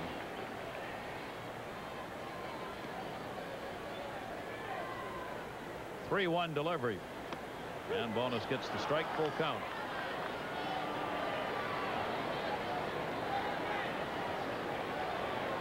One-run ball game here. Bonus trying to hang tough, especially if Ryan's going to go out and then get to a pen, which has been way overworked here in Texas. 3-2 delivery. Heads up. That'll shake those guys up. There's Jamie Navarro talking about the pitching staff. A bit of a disappointment. Navarro's 5-7. Bill Wegman, who's on the DL, is 4-14. So you look at those 2 pitchers right there. Cal Eldred has been fairly consistent. He's the #1 starter right now. There's been some disappointments in the pitching corps for the Brewers, too. Bonus will work again. The 3-2 count, waiting on the new bat being boned up here by Hulse, who had to go over. That'll give Nolan Ryan a little more time. See, look how refreshed he looks. Ready to go. The Cattleman went out on the West Coast trip. He doesn't travel a lot with the Texas Rangers anymore, but Kevin Kennedy asked him to go with the team on the West Coast trip to try and spark things up a little bit and just be around the ball club, and he did. They both laughed about it after because the club didn't have a very good road trip. He said, a lot of good I did, huh? Missed down low, and he walked him. 2 down, 1 on. We'll check in with Tom right here. All right, Gary, let's go to Comiskey Park in Chicago. John Olerud and the Jays up 12-6. Make it 13-6. Olerud's 17th homer. Important because it's his 74th RBI, and with a hit, he's now batting .400 again. You can see Olerud and the rest of the Toronto Blue Jays against Nolan Ryan and the Rangers on Sunday Night Baseball. Olerud in his career against the Ryan Express, only 2 out of 17. That translates into a 118 average. But tonight, John Olerud and the Jays having a big night in Chicago. We'll see him Sunday in Texas. Gary. Tom, thank you. And he's back at .400 again. John Olerud leading the major leagues. What an offensive season for him. And you'll see him Sunday night against Nolan Ryan, who's going to be starting that game. Hulse is on at first base with 2 down. The 3rd walk given up by Ricky Bonus. Now Franco and the home run in the 1st inning. 1 for 2. Texas up here 3-2, and the strike taken. Bonus. Franco backing off that pitch. I think he may have thought Hulse was going to take off. Going to take the pitch, and Hulse did not go. Remember, Franco with that home run, then he also nailed that line drive. So he's hit 2 balls on the nose tonight against Bonus.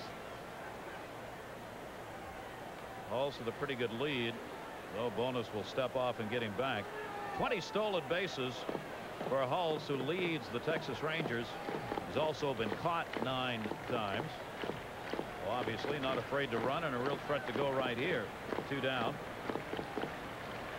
Franco at the plate. 0-1 delivery. Inside corner strike again. 0-2 on Franco. He hasn't been happy with either of the first 2 calls. Dave Oliver, third base coach. The other thing to keep in mind with Ricky Bonus, we mentioned it at the beginning of the ball game, he's working on 3 days rest. So he's closing in. That, I believe, was his 70th pitch to this point in the ball game. You may see both these bullpens, and lots of them. Pitch out, not going on a 1-2 count on Franco. And probably the reason Kevin Kennedy has his bullpen started now, if Nolan Ryan, when he goes out in the 6th inning, gets in trouble, he can immediately make a move. He doesn't have to start warming somebody up. He'll have somebody ready. In fact, they are ready down there now.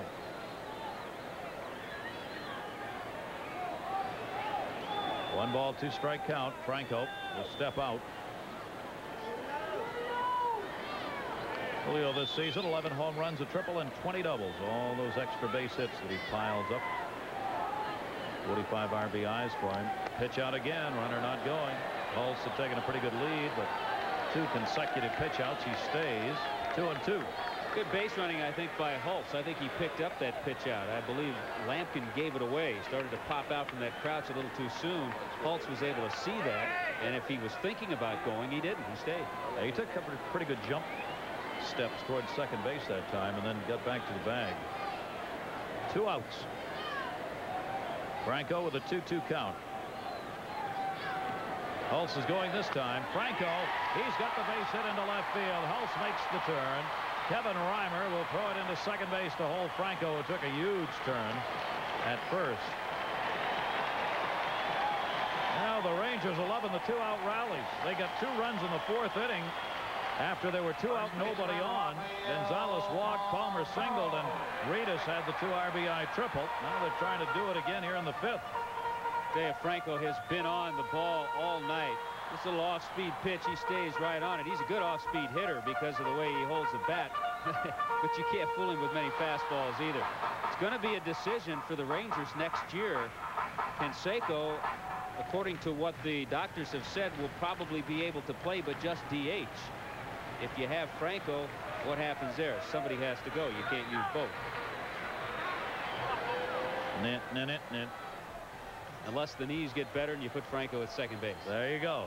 You solved the problem.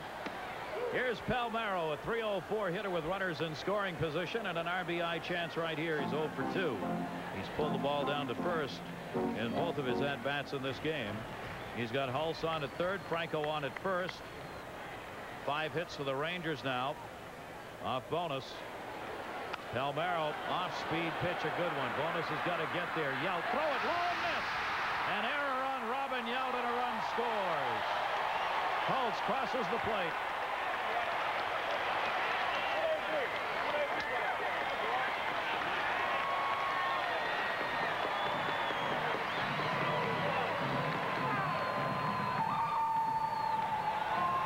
They're saying this is a base hit.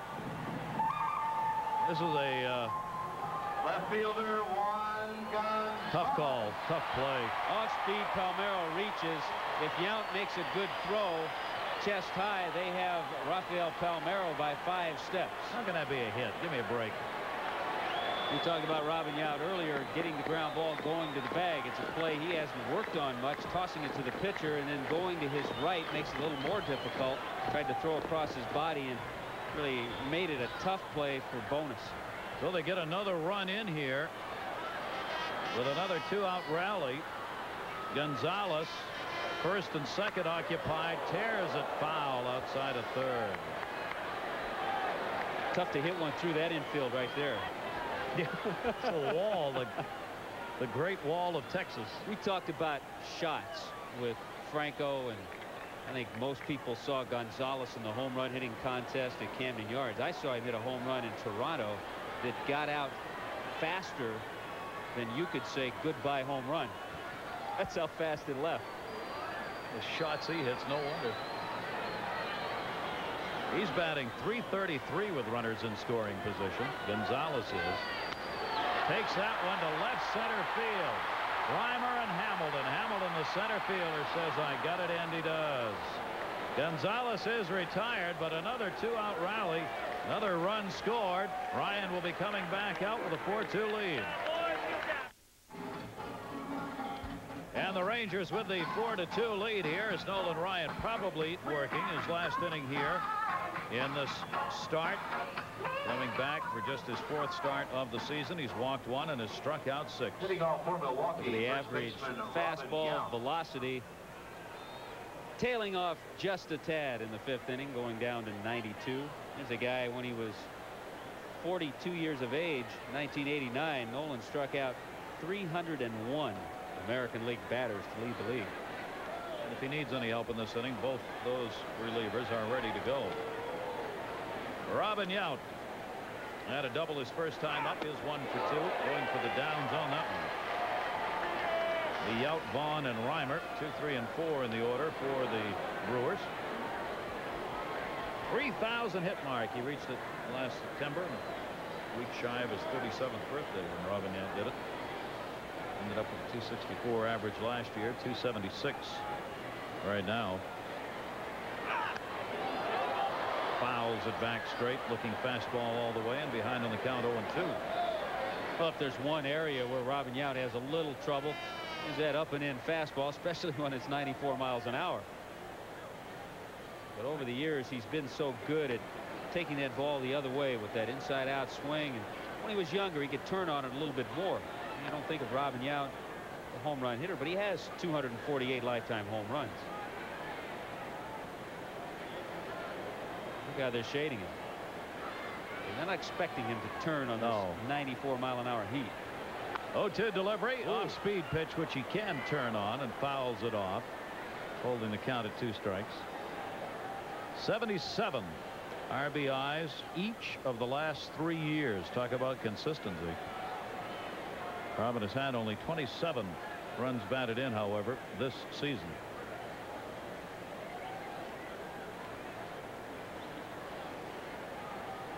Ryan with the 0-2 count, looking for his 7th strikeout. Turns Yount up to full heat on that one.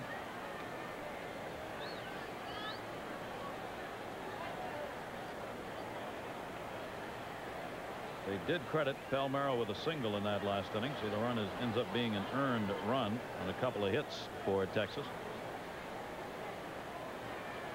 1-2 delivery, cranks that to right center field. Pulses over and hauls it in. He got a lot of it, but drove it into what little wind there is here towards that gap in right center, and Yount's the first out of the 6th inning. Yeah, most everything that's carrying tonight is carrying left center field toward the left field line. Anything to right center being held up just a little bit by that breeze. One away here in the 6th, and Greg Vaughn, who walked and scored in the 4th inning ahead of Kevin Reimer, who had the RBI double. The other RBI went to Lampkin on the sacrifice fly in the 4th inning for the Brewers. Texas has had the home run by Franco, the 2 RBI triple by Gary Uritas, and then Holtz picking up the 2-out walk in the 5th inning. Came on to score on Rafael Palmeiro's credited infield hit. Foul back. You know, we talked earlier about the hip injury to Nolan Ryan that put him on the shelf. The knee injury, now it's his left hip. Watch the turn, and this is why it's so important to have that hip flexible, to be able to drive, plant that foot, and then it's the right knee that he had surgery on in April. Everything seems to be working just fine. Sure looks good out there. That one down and away, all the way to the backstop. Ryan with 1 out here in the 6th inning.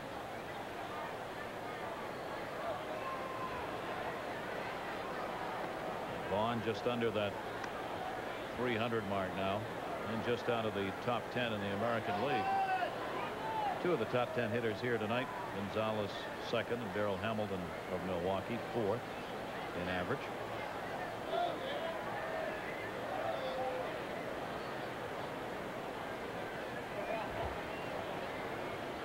Ryan with a 2-1.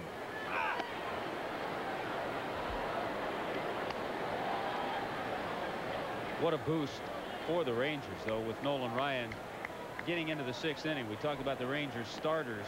They have struggled. Just last 25 games, only 6 times they've gone 7 innings or more. So he has not gotten innings from those starters. He's had to go to that bullpen a lot. Even though they were in their win streak before the All-Star break. Nolan Ryan, big time heat. 3 balls, 2 strikes. Even then, they were going 3 and 4 pitchers per game, and sometimes 5 in that bullpen. And the bullpen is just flat out worn out at this point. And they are desperately needing some innings out of these starters to get it going. Their starters have been going 4 1/3, 4 2/3, 5 1/3. Vaughn 3-2. Ryan do it again. Plus, one of the reasons the Rangers went out and made a deal with the Florida Marlins.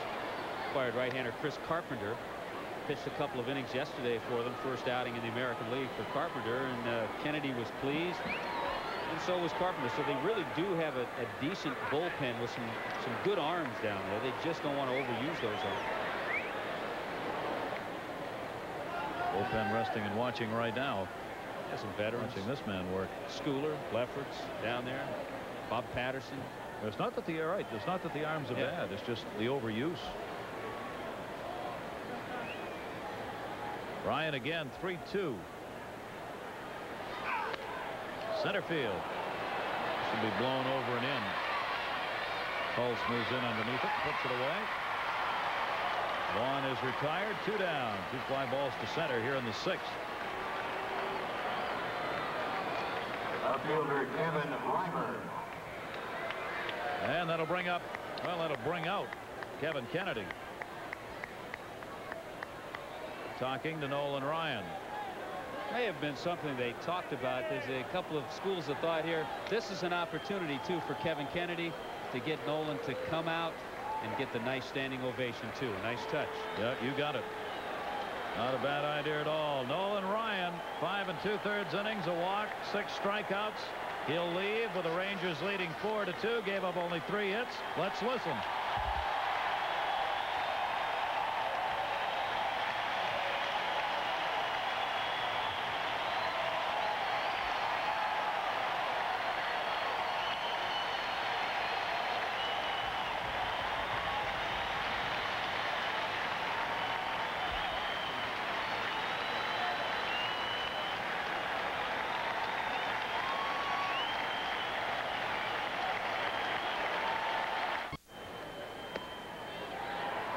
Craig Lefferts is on. The left-hander replaces Nolan Ryan with 2 down in the 6th inning, and Kevin Reimer up with no one on.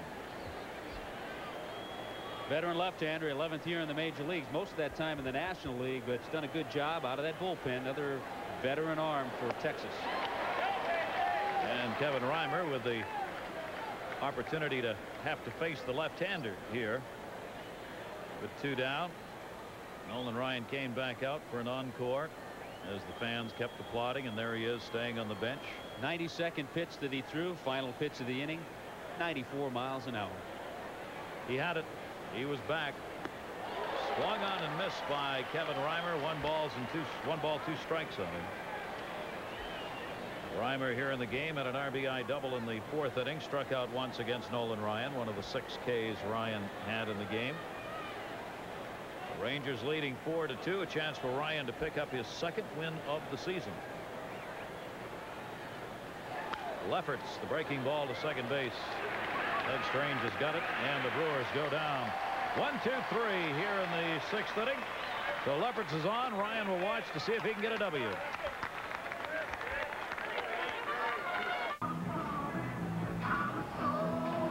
For 6-0 for the Rangers. The Brewers 2-3-0. Nolan Ryan, 4th start, chance to win it. Very impressive, Tommy Hutton.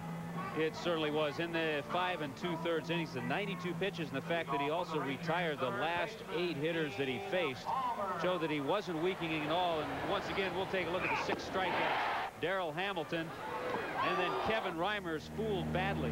So is Tom Brunansky. Pat Listash is number 4. Bruno with a repeat on the curveball that locks him. Hamilton one more time.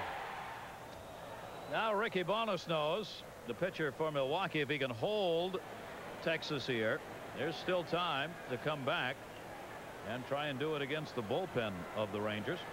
Dean Palmer's 2 for 2, though. 9 hits in his last 24 at-bats now. And Palmer takes the pitch on the inside corner. Palmer had come into this game 0 for 7 against Bonos in his career. He's now up to 245 on the season. And remember, he's coming back after having missed the last 2 games for being hit by David Wells.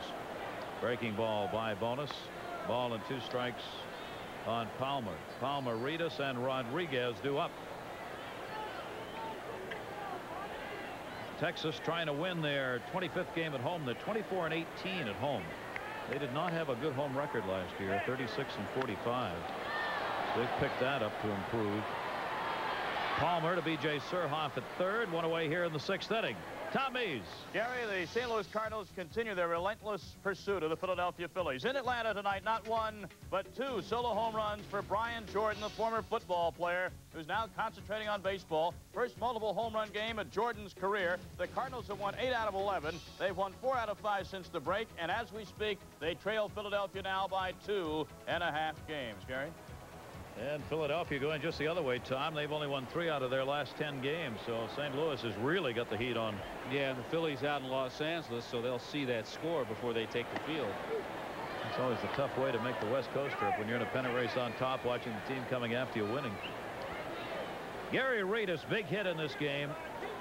A triple in the 4th inning, 2 RBIs for Gary Reedus. Fly ball to left, Kevin Reimer. And there are 2 down here in the 6th inning. Now, Reimer's been tested a little bit. Most of the time, he's been the DH. Made 11 errors last year playing for the Texas Rangers. He led all outfielders. And actually was involved in the expansion draft. The Colorado Rockies took him, but they had every intention to making a deal, getting him to the American League where he could DH. So with 2 down and the base is empty, Pudge Rodriguez stands in. He had the flu yesterday, played. Takes the pitch on the outside corner for a strike. A year ago, he was the 4th youngest All-Star ever. This year, the 5th youngest starter ever in All-Star competition. 0-1, strike on the outside corner. Interesting, Rodriguez a Gold Glove winner, even though he was at the top of the pile in catcher errors and pass balls. The Gold Glove more and more rewarded on the throwing arm, which Rodriguez has a good one of. Benito Santiago falls into that same category. He won a Gold Glove making errors, but with that great throwing arm. So many intangibles to the Gold Glove award. Rodriguez denied. Oh, what a nice play by Billy Spires. He not only got to the ball, he made the throw, and Rodriguez threw his hands up at Spires, who grins back at him. That's an outstanding play. 1-2-3 inning to Ricky Bowness. We've completed 6. Look at that play.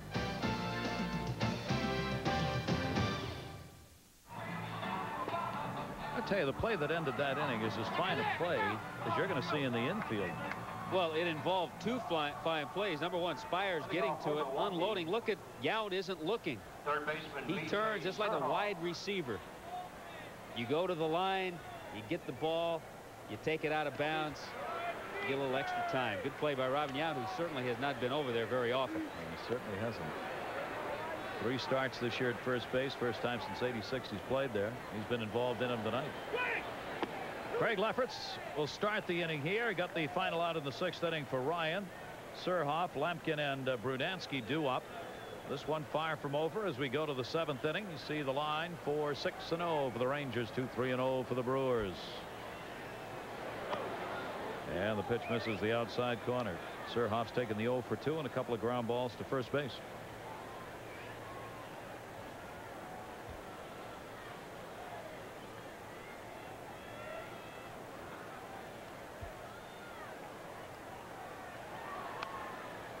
Brewers with a #1 road team last year offensively. This year they're 16-27 on the road, and they're hitting .242 as a team on the road. Another reversal of fortunes. Yeah, and they thought with B.J. Surhoff playing third base that he'd be more productive, but he has improved. The average is up. He's made a couple of adjustments. Feet are a little more still. Phil Garner used a term that you don't hear too often. He said that B.J. Surhoff is not surrounding the ball so much. He's not coming across hooking it. He's staying behind it. Talked to Brian McRae the other day with Kansas City. He's doing the same thing and having a good year. And to one-arm that one out to left field.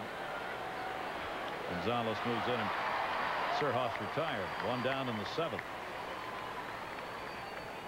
Catcher Tom Lampkin.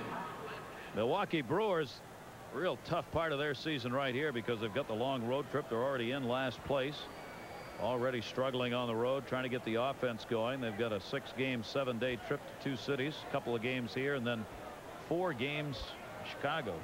But the only thing that helps the Brewers for the rest of the season is the fact that because of the race the way it is in the American League East, everybody they're playing is just about in the race. Yep.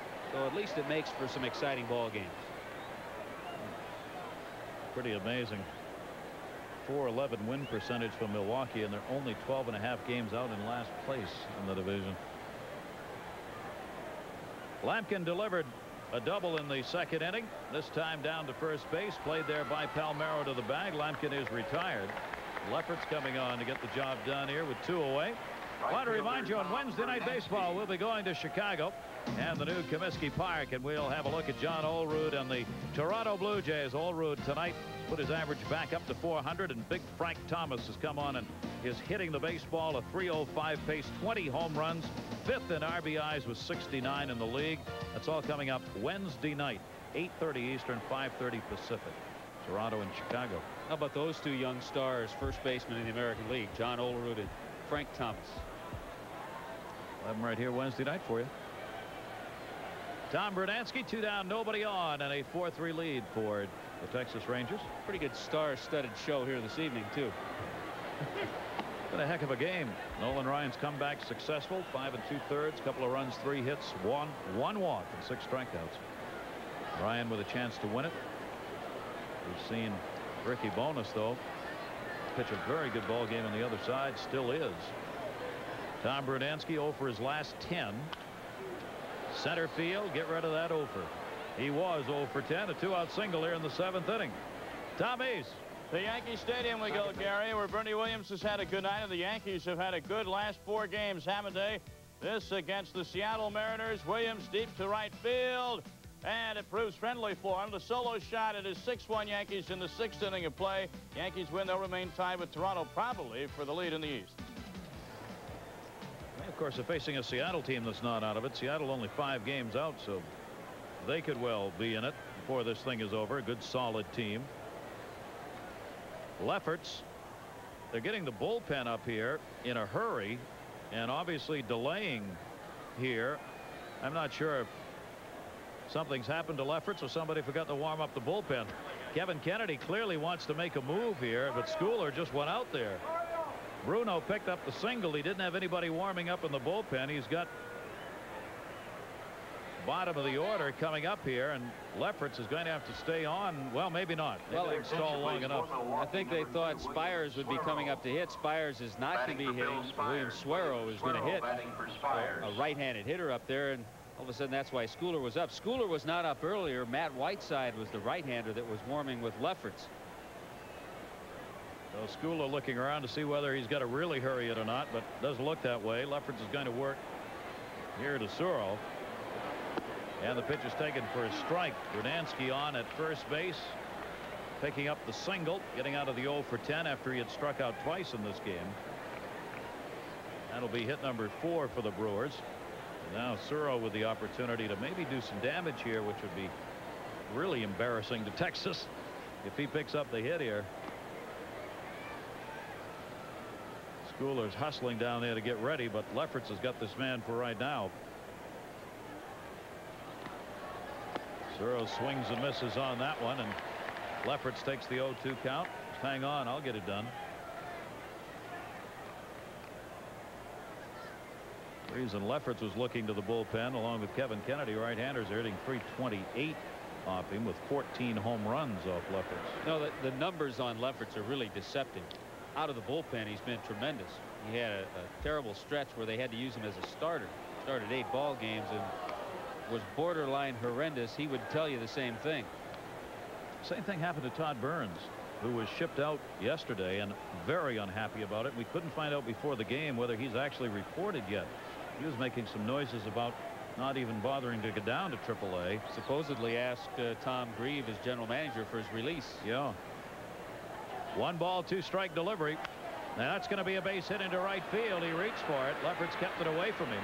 Second baseman goes out and gets it. Strange. That's an embarrassing base hit. Nah, no base hit's embarrassing. They're never embarrassing. Shortstop Pat Listash. Base hit the right, played by the second baseman. It's just well placed by William Suero. It's a cue shot off the end of the bat, and it just dives. Big hole there, and all Strange wants to do is just knock it down to keep Brunansky at second base, keep him from going from first to third. Now Milwaukee's trying to do what Texas has done in this game. Texas has mounted two-out rallies. They were 2 down here in this inning with nobody on, and Brunansky picked up the single. Suero has picked up the single, and now with 2 on and 2 outs, here's Pat Listash, who was 0 for 2 in this game, but always dangerous. Fouls it off, cleaning out his own dugout on that one. Wow. That might have nailed somebody in the dugout. Looked like a Brewer was walking away toward Garner and got drilled on the back. It might have been Greg Vaughn. Here's a move that Kennedy could make now. Listash, a switch hitter, a much better hitter, right-handed. But he's staying with Lefferts right now. If he were to go to Schooler, Listash would have to go over the other side of the plate, where his average isn't as high as it is right-handed. I'm just going to keep it this way. It's a big chance right here for Listash to do some damage. 317 right-handed, 154 left. Kennedy's looking at the numbers. 2 on, 2 outs, 0-1 count to Listash. And he hurt himself on that one. He fouled. That's a foul ball. He fouled it off his foot in the batter's box. He'll mumble a couple of words that have great meaning, so long as they're not broadcast or heard by children. And Vaughn in the dugout saying, see, it serves you right. Yeah, there is a God. Look where this hits. This doesn't hit on the foot. That hits on the shin. Oh. You know, the foot is bad enough, but when it's up a little higher on the shin. Tommy, there's the perfect swing and foul ball as to why you see batters come up with those shin guards on the outside of their uniform. That's it.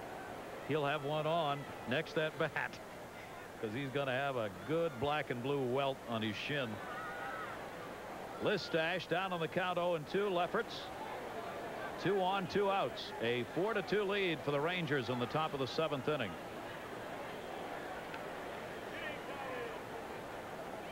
Oh-2 delivery towards short. Diaz gets the force play at second base to Strange, and that'll do it. Nice job by Lefferts. No runs, a couple of hits, 2 left on. 7th inning stretch time from Texas.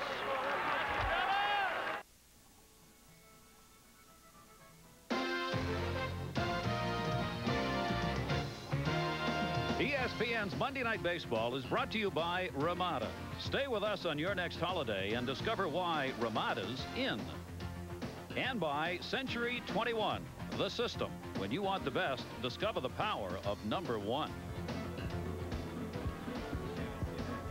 All together now, what's next? Yeehaw!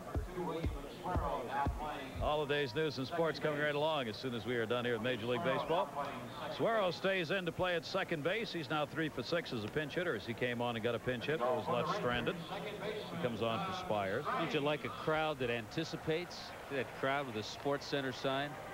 They even know what's going on. They know what's going on. Not even they know. They're way ahead of us. 4-2 lead here for the Rangers, who try and add to it in the bottom of the 7th inning. Doug Strange has drawn a walk and flied out. Ricky Bonas has gone the distance in this game. 3 walks, no strikeouts, 4 runs on 6 hits off it. It's been a very typical Ricky Bonas type ball game.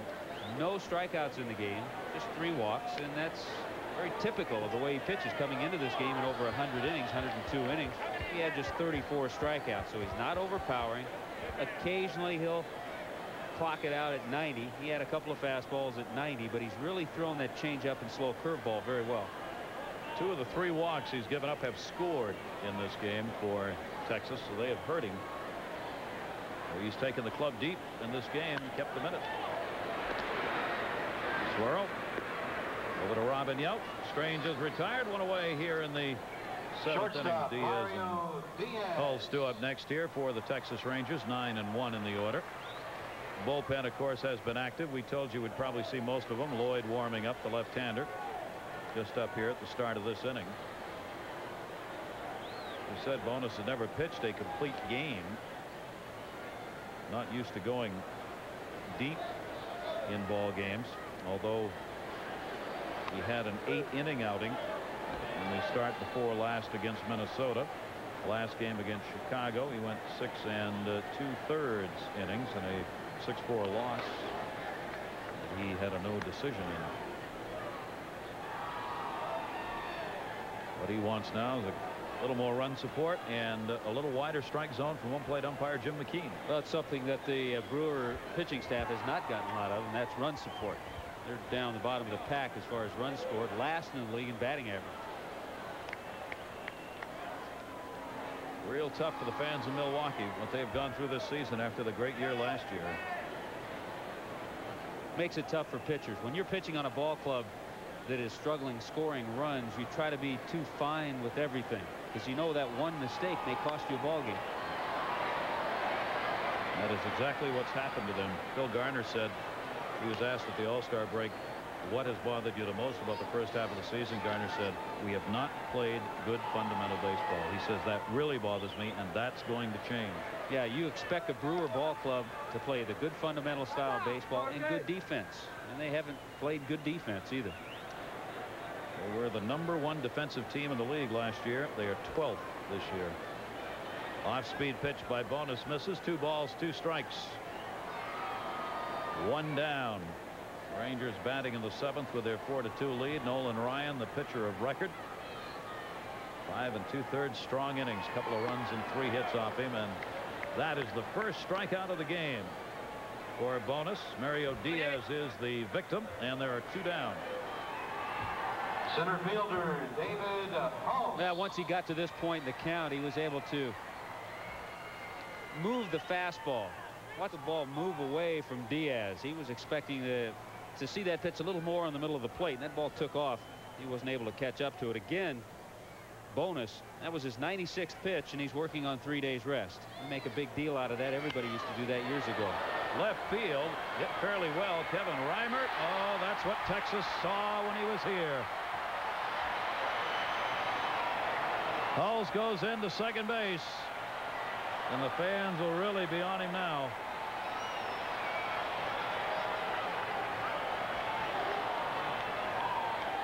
They were unmerciful when he played the outfield here in Texas.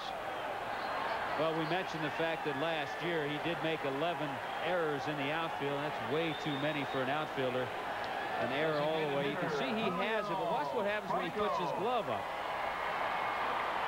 There's something there between the eyes and the reaction of the glove. The ball never found the pocket of the glove. He snow-coned the first ball that went out there in this game. Made a couple of other plays since on routine fly balls, but not going to track that one down.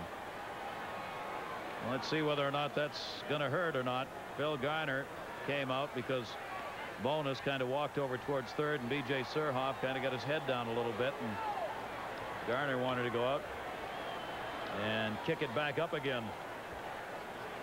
2 away. Holtz on at second base, and a chance again for a run to score here for Texas with 2 down. They did it in the 4th inning and scored 2 with 2 away. They did it again in the 5th inning, and they scored another run.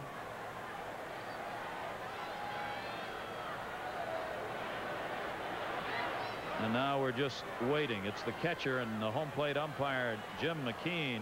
I think Lampkin has something in his eye, and so it's always nice every once in a while you'll see the catcher and the umpire behind the plate work together. Every once in a while you'll see an umpire take a foul ball. The catcher will go out, talk to the pitcher just to give him a little blow, let him breathe a little extra. Well, that time McKean stepped out in front of the plate to give Lampkin a little breather. They share those hot summer nights with all that gear. Big chance here now, and an important run out there in this 4-2 game. Holtz on at second base, and Franco had the home run in the 1st inning. Has hit the ball hard all 3 at-bats. A single his last time up, batting .276 on the year now, and an RBI opportunity for him again. Broken bat bloop. It's going to fall into center field. He gets the RBI. He broke the bat. Hull scores, and the Rangers have a 5-2 lead. 2 RBIs in the game for Franco, 46 on the year. You know, the guy who feels the worst in the ballpark is Kevin Reimer, the left fielder, who allowed that run to come in and score. He tries to Tries to grab it before it gets there. Never really makes good contact with it. That allows Hulse to go to second base. Franco is such a marvelous hitter with a runner in scoring position. If you need a home run, he'll go for a home run in certain situations. You need a base hit with 2 out to drive in a run. He seems to come up with it. Long and lonely out there right now. Franco on at first base. 7th hit. Another broken bat by Palmeiro. That's going to fall in. Franco will stop at second. 2 pitches and 2 broken bat singles to almost the exact same spot. And Bonus is wondering, wait a minute, what's going on? Well, I talked about Kevin Reimer, how he feels. How do you think Ricky Bonus feels? Look at that. He's telling Lampkin to get back. He's made some good pitches. He's gotten a couple of broken bats. That one off the end of the bat shatters the bat of Palmeiro. The one to Franco, he got in on him. He didn't want his catcher coming out here to talk to him this time. Smiles back, says, I'm all right. And Lampkin heads back in. So they've done it again. 2 down here in the 7th inning with nobody on. Hulse reaches on an error. Franco delivers an RBI single, and Palmeiro picks up a single. So now there are 2 on with 2 down, and that'll be it. Tough inning for Ricky Bonus, who performed admirably well tonight in a starting role for the Brewers. Ricky Bonus, the starter, 6 2/3, 8 hits off him, 3 walks, a strikeout, responsible for the 2 base runners who are on. And Matt Macy, a 27-year-old right-hander, is coming on in relief to face Juan Gonzalez, who will come to the plate here. A 5-2 lead now for the Texas Rangers, a run in here in the 7th inning. Macy's been around a while, but he hasn't been in the major leagues. He spent 8 years in the minor leagues, different organizations, most recently with the Expos. And he has to face the home run king. They could blow this game away right here with Franco and Palmeiro, the base runners. Macy bounces and runners will stay. And right back out to Matt Macy. One hit off Lampkin. 8 years at the minors before he ever got a shot at the majors. Last year with Montreal, he worked in 2 games for Montreal. 27 years old, out of Hamilton, Ontario, Canada. Now resides in Yuma, Arizona. You gotta want it. Went to high school in Houston. He's been around inside. He's got a knuckleball, fastball, slider, and changeup, and an inside pitch that Gonzalez didn't appreciate. Neither did this capacity crowd. They don't want to see their home run hitter knocked down. We mentioned this before, how the talk shows in Texas have been talking about who's going to stand up for the Rangers with all these pitchers coming in here and knocking down their power hitters. 1-1. Wow, Macy bounced that. 55-footer. That wasn't even close. Well, the best play that Lampkin made right there was just getting body on it and keeping it in front. Wild pitch all the way. Watch where this bounces. Almost hit the grass.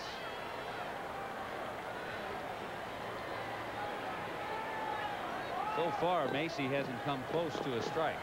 Oh, he is really off the mark. And now there are 2 in scoring position for Gonzalez, trying to keep his 4-game hit streak alive here. Matt Macy with a 2-ball, 1-strike count, 2 outs. Gonzalez, another broken bat to short. Listash. Nice play made by Robin Yount on the pick at first to get Gonzalez, but an unearned run scored in the 7th. Kevin Reimer, the big error that allowed the inning to take place. Juan Gonzalez, the home run leader, 25, Puerto Rico, a very proud player who takes his role model seriously. Yeah, for a young man like me, a young player like me, it's important to be a role model. I've been blessed by God, and for me it is of utmost importance to prove to the youth in and out of the playing field that I am, in fact, an example and a good human being. I want that youth to emulate me. If it's not in the game, well, outside of the game, in any field. There's a great future ahead. Things can be done the correct way. However, there must be a lot of sacrifice and desire. Pretty interesting comments made by Juan Gonzalez. Luis Mayoral doing the interpreting for us, works in the PR department here with Texas. Juan does speak English, but in order to get the real heart of the feelings, still easier for him, obviously.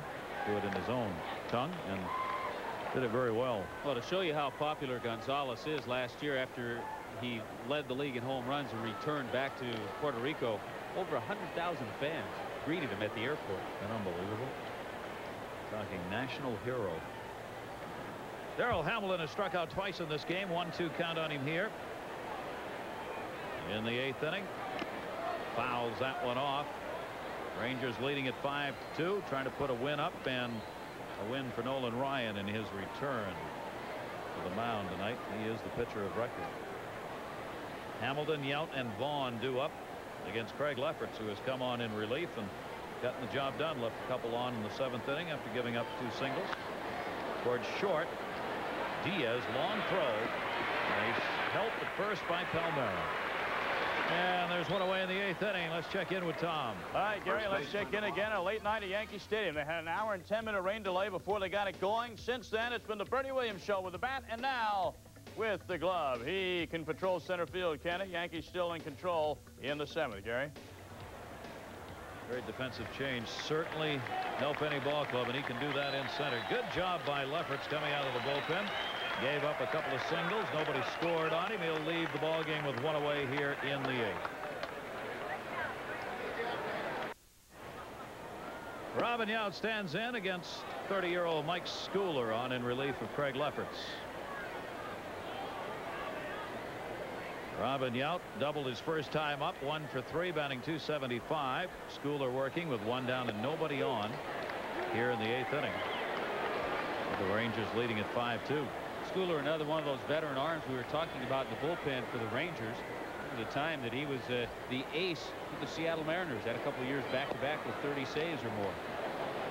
Good fastball and curveball basically is what he features. Had some shoulder problems. Texas signed him. They called him up in June, brought him up from AAA. Signed as a free agent. Robin Yount gives it a ride. Deep left field. Gonzalez looking. Goodbye home run. Robin Yount, the homer on Schooler, makes it a 5-3 game.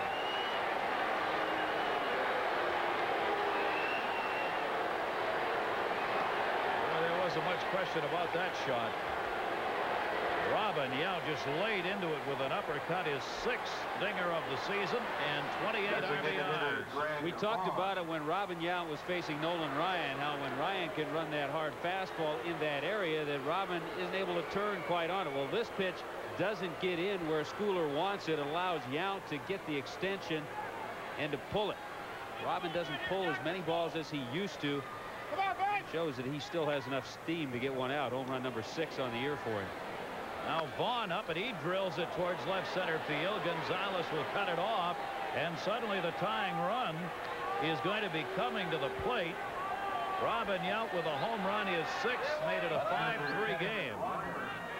Kevin Kennedy's going over the sheet, and as only sports can do, Kevin Reimer is the man coming to the plate. He committed the error that resulted in the unearned run in the 7th inning. He is due up. The bullpen has been active. Carpenter in the right, Patterson the left-hander, and Schooler talking to himself. Well, a former Pirate, a former Marlin down in the bullpen for the Rangers. So the decision that Kennedy has to make, does he want to bring in the left-hander? He's made the decision. He wants Patterson to pitch to Reimer. Schooler's given up a couple of home runs now in relief in less than 16 innings worked. He leaves responsible for the base runner on. Miller Genuine Draft presents this date in baseball. 83 years ago today, Cy Young, pitching for the Cleveland Indians, earned his 500th career victory, a 5-4 win over the Washington Senators in 11 innings. That's this date in baseball history. Another date in baseball history, Nolan Ryan made his return. Will the Rangers hang on? Let's join Gary Thorne. All right, and they are hanging on, Tom, right now, 5-3, but Greg Vaughn, after Yout's home run, picked up the single. That'll drive Schooler out of the game. He's on at first, and Reimer's going to be coming up against this man.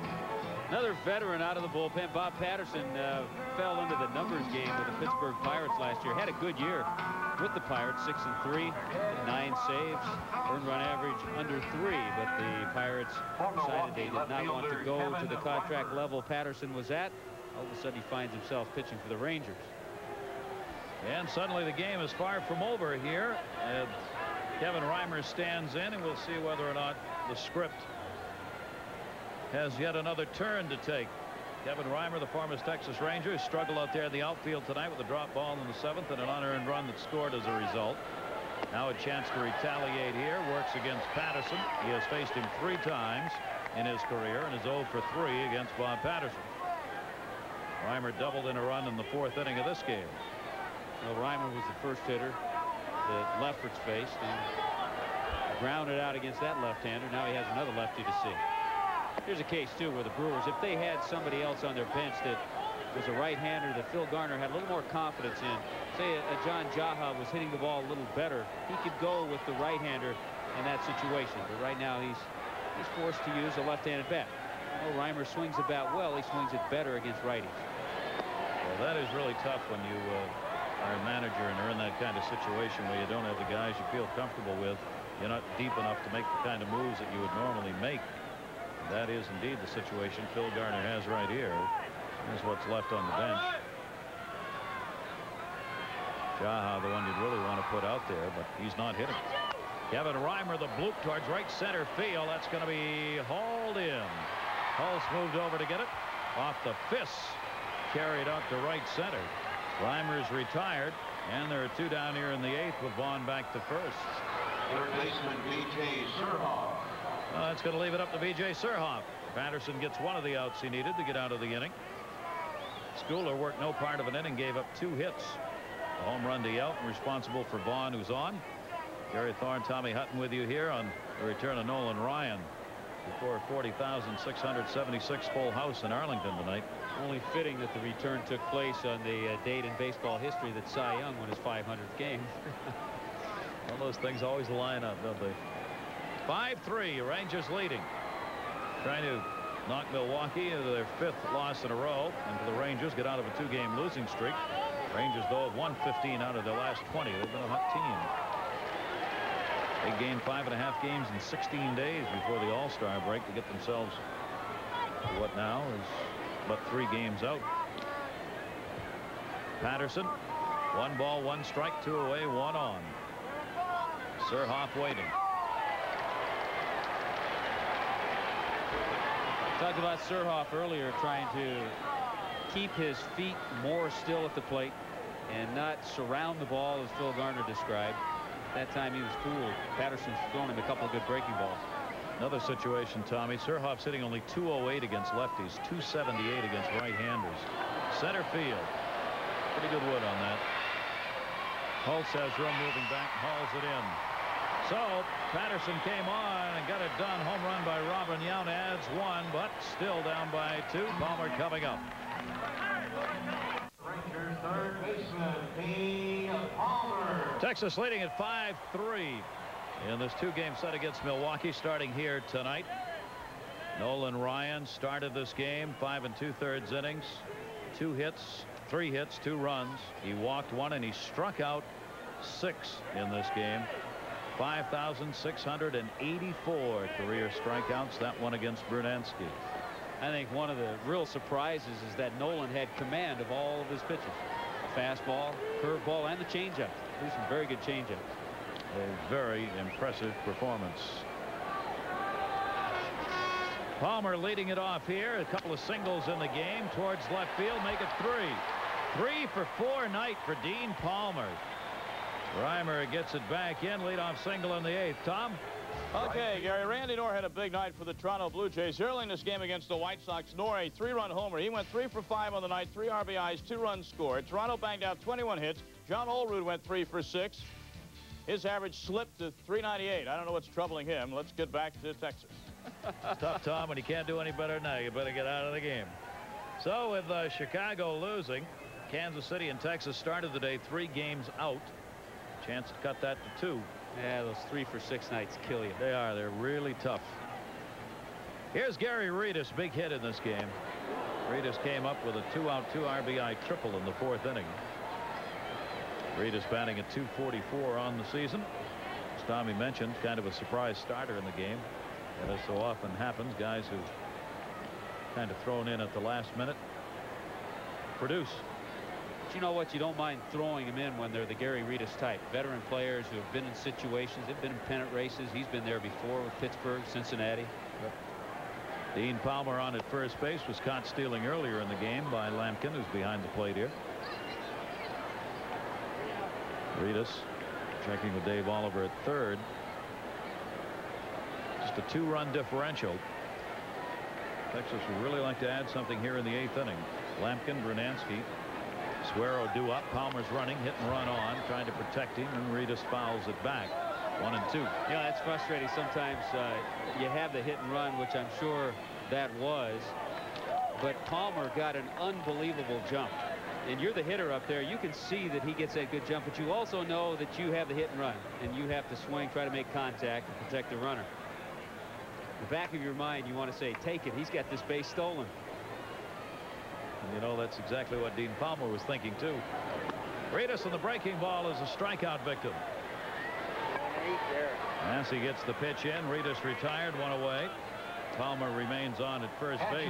Pudge Rodriguez. And that'll bring up Pudge Rodriguez. Rodriguez has taken the 0 for 3 in this game. His slump continues. 6 hits in his last 47 at-bats. And that'll dump your average down in a hurry, but you see it's still very respectable at 265.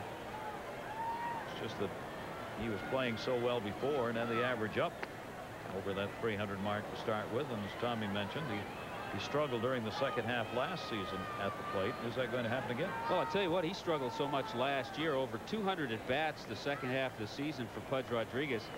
He did not have a home run, and he had just 9 RBIs. They have Gino Petralli, veteran catcher who can back Pudge up. And I think as this season goes on, especially in the hot weather here in Arlington, Texas, you're going to have to get Petralli in there every so often. Runner goes. Lampkin the quick toss. One hops it. That'll be a stolen base. So Dean Palmer is successful on that one, and he gets himself in scoring position as a result. Stolen base for Palmer is 7th. Again, he got just a tremendous jump, so Lampkin never had an opportunity to get him. When a catcher sees a runner get such a great jump, he tries to overthrow it, and that's why the throw was so far off line. Well, Massey's got to watch the runner at second base now, and Rodriguez has the RBI chance. Palmer at second, 1 out. Pitch was inside, by the way. 2-0 count. Oh, he got that one deep to right center field. Hamilton on the fly at the warning track will haul it in. Tagging up is Palmer.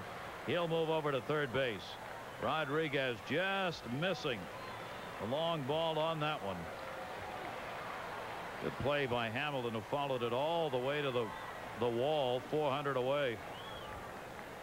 Second baseman, Doug. You know, even though Strange. Pudge does not have a hit tonight, Rodriguez lined out in the 4th inning, hit a ball well to right field. This ball he hits well the other way. Got to pitch up. But again, we've seen tonight the balls in this area, the stadium, are just not going anywhere. Anything to left field's taking off. The ball out in center, right center, not going. Rodriguez retired. We'll get another pitching change here. Massey will be leaving with a runner at third, 2 down, and Strange coming up. Texas Rangers leading at 5-3 with Nolan Ryan still the pitcher of record. And we get another pitching change here with a runner at third, Dean Palmer on, 2 down. Doug Strange coming to the plate. And Graham Lloyd is coming on in relief. We've had quite an international flavor here in the heart of Texas tonight. Lloyd from Australia. We've had Kevin Reimer, the Canadian. And the Texan. That's all we have to say. That's all we have Nolan. to say. That's right. And the Texan. That cattleman from Texas. Showed bunt that time. Whether it was for real or not, we'll find out. Strange has got the runner at third base. 0 for 1 in this game and a walk. 262 on the year. They'd love to get that run in. Strange to right field. Tom Brunansky will back up on it and haul it in. And that'll do it here in the 8th inning. No runs, a base hit. Palmer left stranded. One more chance for Milwaukee. They go to the 9th inning down 2.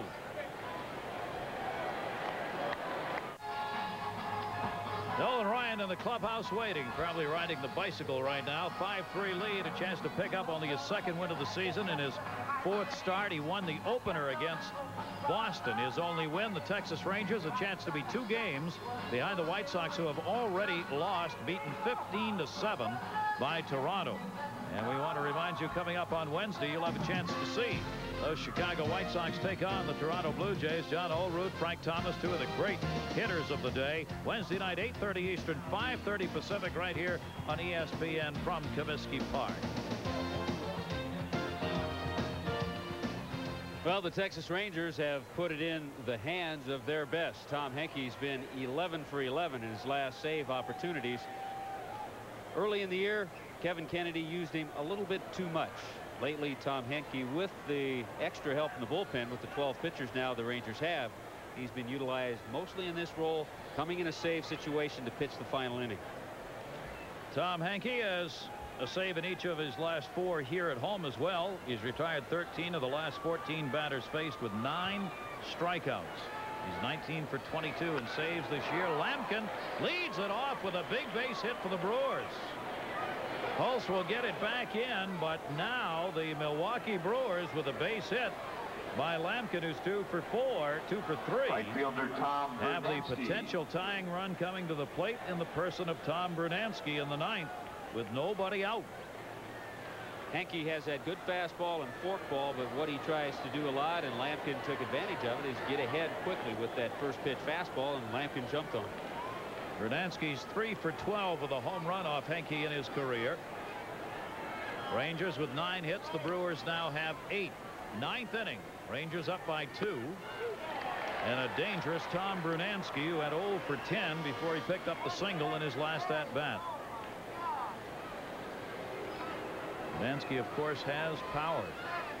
Although this season, there's not been a lot of it prevalent off his bat. Bruno with 3 home runs and 22 RBIs.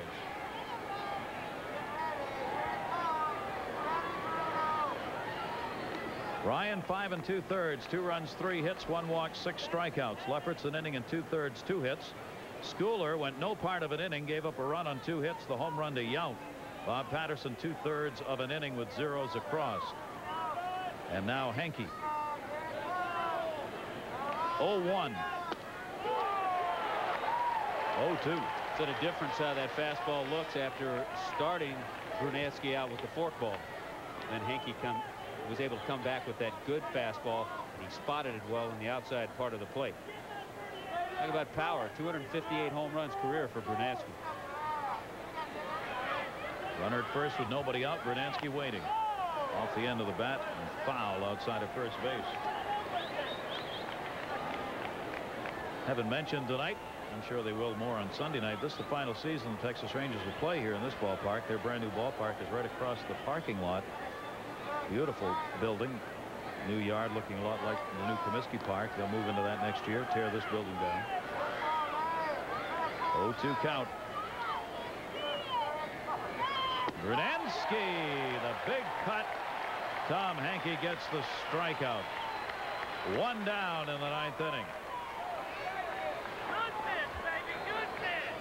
So Henke, who's been tearing them up with the strikeouts, continues it here. Got him with the forkball. Watch the ball drop down out of the zone of Brunansky. And that's a big out because Brunansky is one of the few hitters in the Brewer lineup that can really hurt you with the deep long ball and tie the game quickly. Well, he's now retired 13 of the last or 14 of the last 16 he's faced with 9 strikeouts. Yeah, that's why Garner's making this move right here. He's trying to go with a little more power. Suero was due up. Suero pinch hit for Spires in the 7th inning, had an infield single. So he's going to go with the percentages, get the left-handed bat, also a little more power from Nielsen. Nielsen, the catcher we were talking about, will come on as the pinch hitter for Suero, the second baseman. Runner on at first base and 1 out here. Sports Center coming along next. Bring you up to date on all that's going on, not only in baseball but around sports, as soon as this one is completed here in Arlington. Dave Nielsen against Hankey. Bottom dropped out of that one too. See, Nielsen was hoping for that same pitch that Lampkin got. He didn't get it. No. He got the same one Vernansky got. It really dumped off the table. Interesting alignment for the outfield. The center fielder David Haltz shading the left center. The right fielder Gary Reedus about straight away. There's a tremendous gap for Nielsen. He was able to pull the ball into right center field. Big hole in right center. They obviously don't think he can get around here. He's had 11 hits in his last 31 at-bats. He's been hitting the ball fairly well, even though the average is that low. He just got off to a horrendous start. Obviously, he hit 172 in April, 160 in May, 143 in June. He's had some bad knees. Had 4 passed balls the other day, and he wasn't able to shift on some pitches, so they DH'd him. And now he's pinch hitting. May do that for a while if Lampkin plays the way he has tonight. Fouled off outside of first base. Tim Foley making that move you never make as a coach, trying to field the ball. Now has a sore right hand. Well, that's because you never look as good making it as you did when you played. The instincts are there, but gosh, you need a glove. Tim Foley, the first base coach. 1 ball, 2 strikes, 1 away. We're in the 9th inning here in Texas. The Rangers leading 5-3. Lampkin led it off with a single. Vernansky struck out. Now Nielsen trying to move it around. 1-2 the count. Tom Hankey's delivery just missed.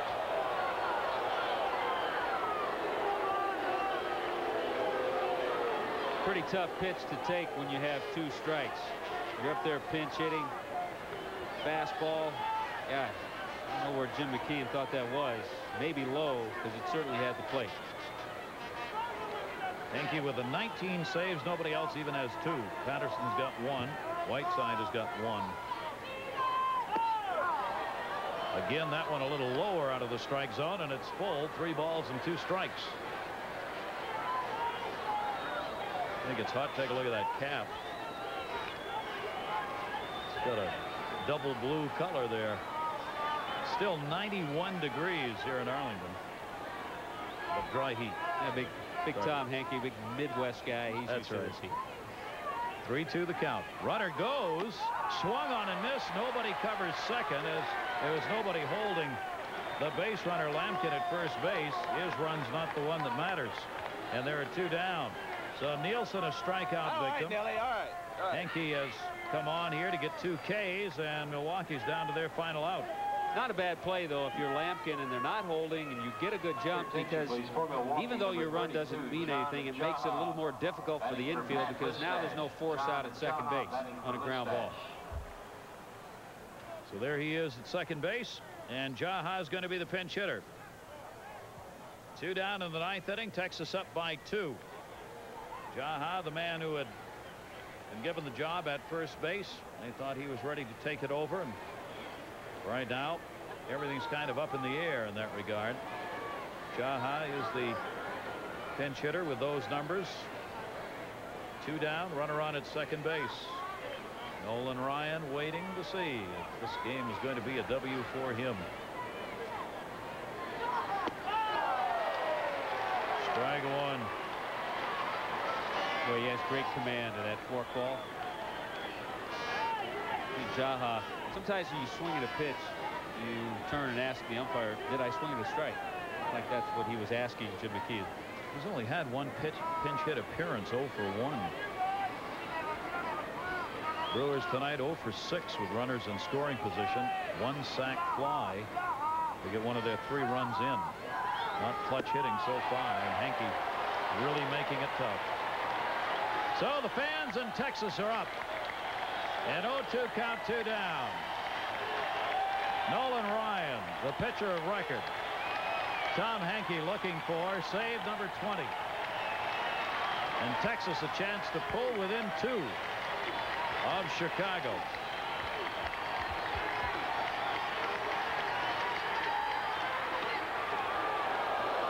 Not yet.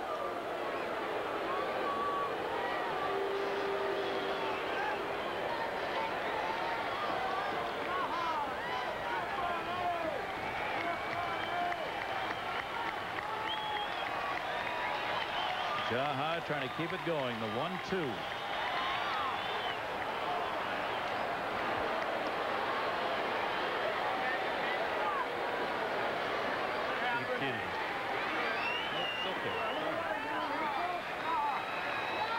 Garner's team staring their 5th loss in a row in the face.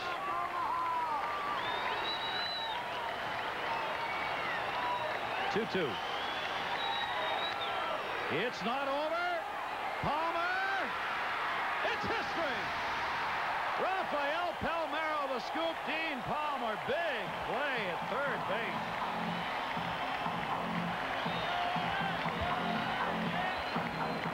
And Texas wins it over Milwaukee 5-3. Nolan Ryan, just his 4th start, picks up the victory. He is now 2-2. You'll see him again on Sunday, but ESPN is back here for ESPN Sunday Night Baseball. It will be back on the mound, Nolan Ryan. For Tommy Hutton and all of our crew here in Texas, this is Gary Thorne. Thanks for being with us. 5-3 Rangers.